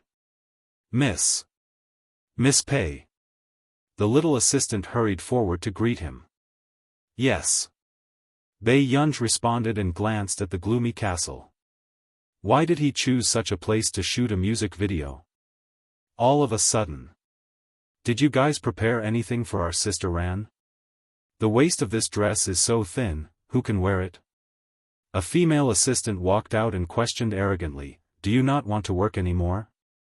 This dress was prepared for the female lead of Qin Yu's music video, Han Yu. Han Yu was not considered popular and was at most a B-list actress.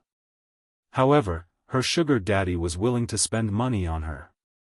Hence, Yang Xian, who was in charge of the company, turned a blind eye and arranged for her to be the female lead for Qin Yu.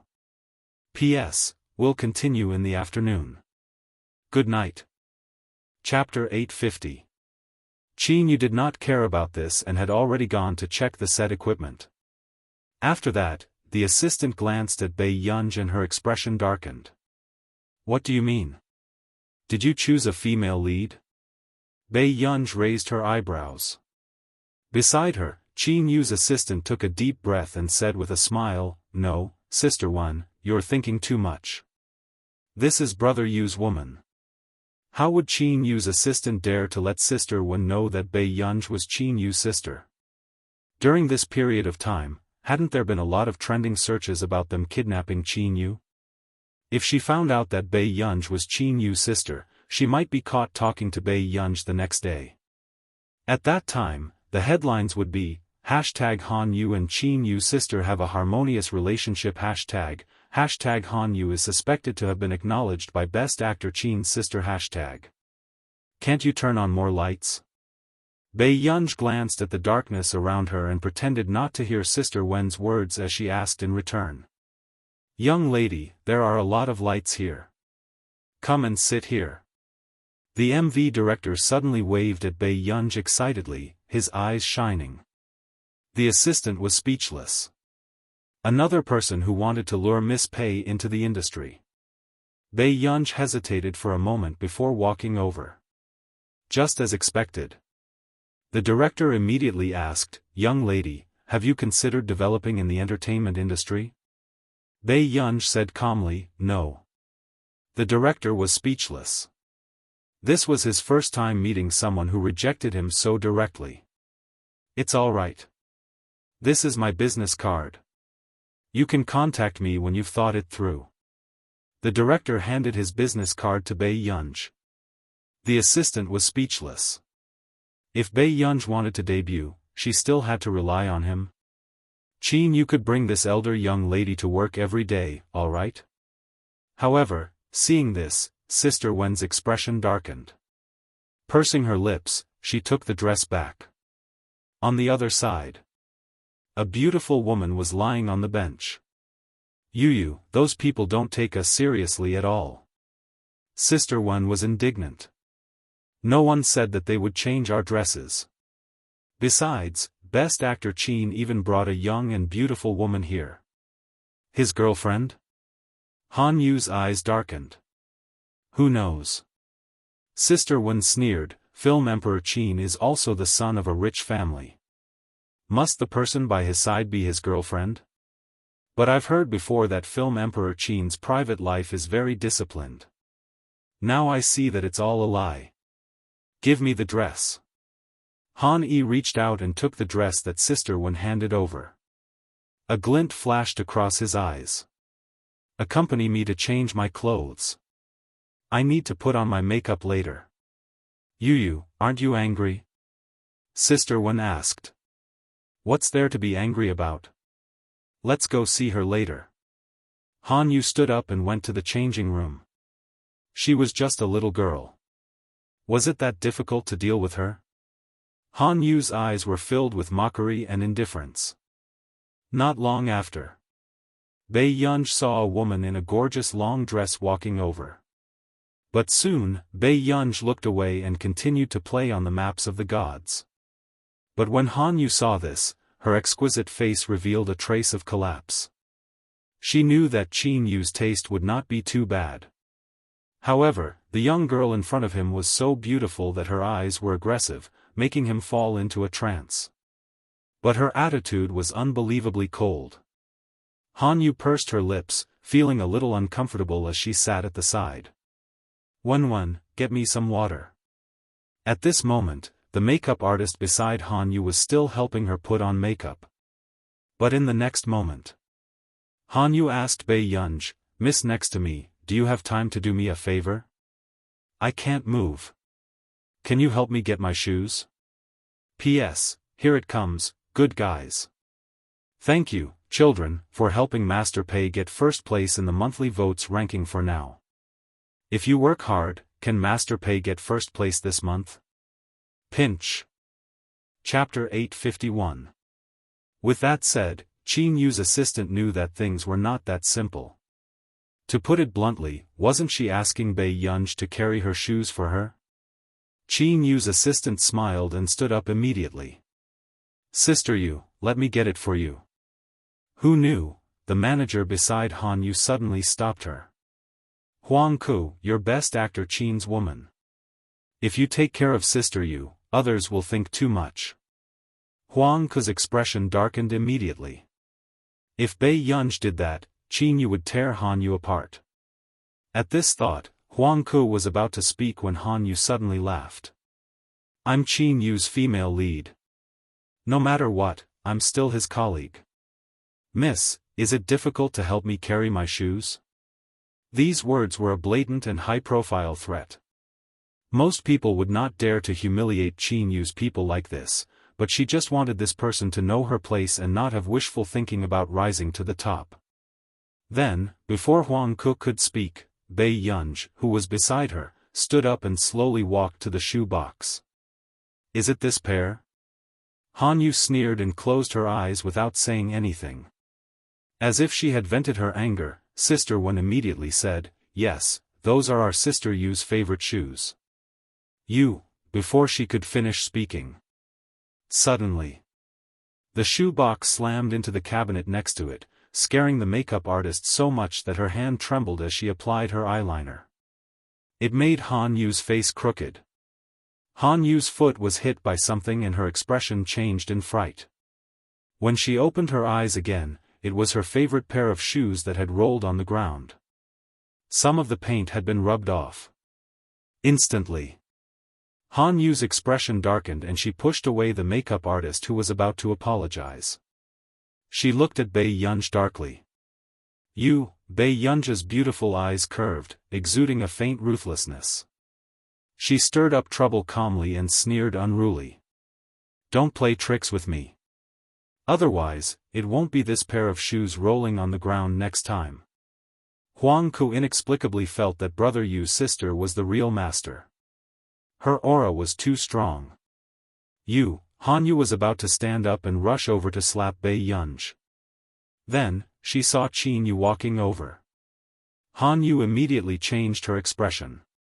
Film Emperor Qin, why did you hang up when I called you? The moment Qin Yu came over, he asked Bei Yunj intimately. Bei Yunj said leisurely, bring Xiaoka up. Huang Ku instantly felt guilty and did not dare to look at Qin Yu. Qin Yu also glanced at his assistant faintly, feeling extremely unhappy. Then, his gaze finally landed on Han Yu. Without waiting for Han Yu to speak, he frowned and said, Yang Xian really dares to push anyone to me. The air became strangely cold. Everyone could hear the disdain in Qin Yu's words. Sister Ran covered her crooked eyeliner with an ugly expression. Sister Wen complained, Brother Yu, it was this young lady beside you who deliberately hit Sister Rong with her shoe. That's why Sister Rong didn't put on her makeup properly. Hearing this, Qin Yu sneered and asked in return, why didn't my Gu hit me when she hit her? Everyone, this sentence sounded very domineering. If this was outside, Qin Yu might be harmed. However, Han Yu and the rest were so angry that their faces contorted. Qin Yu, what do you mean? Han Yu gritted her teeth. A mocking look appeared in Qin Yu's dark eyes. If Miss isn't willing to film, you can leave now. My studio will bear the expenses on the way. This made Han Yu even angrier. Otherwise, this song was written by Yuan and would definitely become popular in the future. She would definitely quit and leave. P.S. There are 2 more updates. Chapter 852. She pursed her lips, her beautiful eyes filled with hatred as she glanced at Bei Yunj. Yes, Best Actor Qin, don't be angry. We can start filming immediately. Seeing that something was wrong, the manager immediately pulled Han Yu aside and brought her to the side to redo her makeup. After that, Qin Yu frowned. Gu, did she bully you? Huang Ku was speechless. He really did not know his sister at all. No one can bully me. Bei Yunj said slowly. If Gu doesn't like her, second brother will change her immediately. Qin Yu's dark eyes were serious. He could not bear to see Bei Yunj suffer. No need. Hurry up and film. With that said, Bei Yunj returned to the side. However, after a few solo matches, she could not help but frown. Why were they all at this level? The game ended before she had her fun. A thought suddenly flashed across Bei Yunj's mind and her lips curled up. Soon. Delaney's cousin, Vic, received a message from the big boss who had always been very cold to him. "Are you there? Are you giving me a chance to earn money?" Seeing this message, Vic almost rolled off the sofa. Vic's hands were soft, especially when he thought of the cost of this big boss repairing the bugs in the maps of the gods previously. His corporation was still small, unlike Delaney's corporation, which could not afford to support a big boss. Vic was afraid of offending Bei Yunj, but he had no choice but to reply. "Vic, thank you, Miss Pei, for remembering our company. But our company has no bugs anymore. How about I be your professional player's sparring partner? How about I don't charge you if you lose? How about 100,000 yuan if you win a round, according to your exchange rate?" Seeing this, Vic was suddenly tempted. It was only 100,000 yuan per round. How many rounds could they lose? Besides, although Bei Yunj was good at computer skills, his family was raising professional players after all. They wouldn't lose too much, right?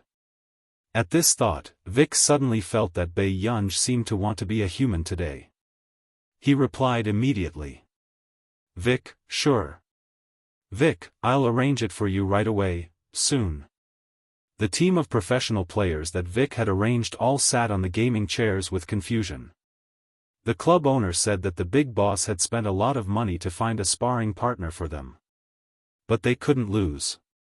If they lost too many times, they wouldn't get a year-end bonus. Someone sneered, worried that we'll lose. Is the sparring partner next door Qin Lang? He's so good. That's right. I've only lost to Qin Lang from country A, TSK. I heard that if we lose a round, the boss has to pay 100,000. Since that person is so good, why don't you invite her to be a professional player? Isn't the boss a little too generous to his sparring partner?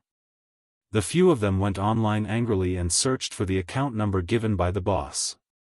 Finally, a user popped up. Earn 100 million first. The pro players, how arrogant. Not far away, Bei Yunj was playing with her laptop. She adjusted the voice changer and asked calmly, "Who's first?" "Very soon. I'll go first." One of the youths, who had a pretty good solo performance, opened his mouth, wanting to dampen this guy's spirit. At this moment, the training screen was also split and transferred to Vic. Bei Yunj licked her lips and chuckled. Sure. However, just as everyone was full of confidence and prepared to let this sparring partner know that there was a difference between professional players and amateurs, the confident smiles on their faces gradually stiffened. In about 3 minutes, their teammates' HP was already half gone.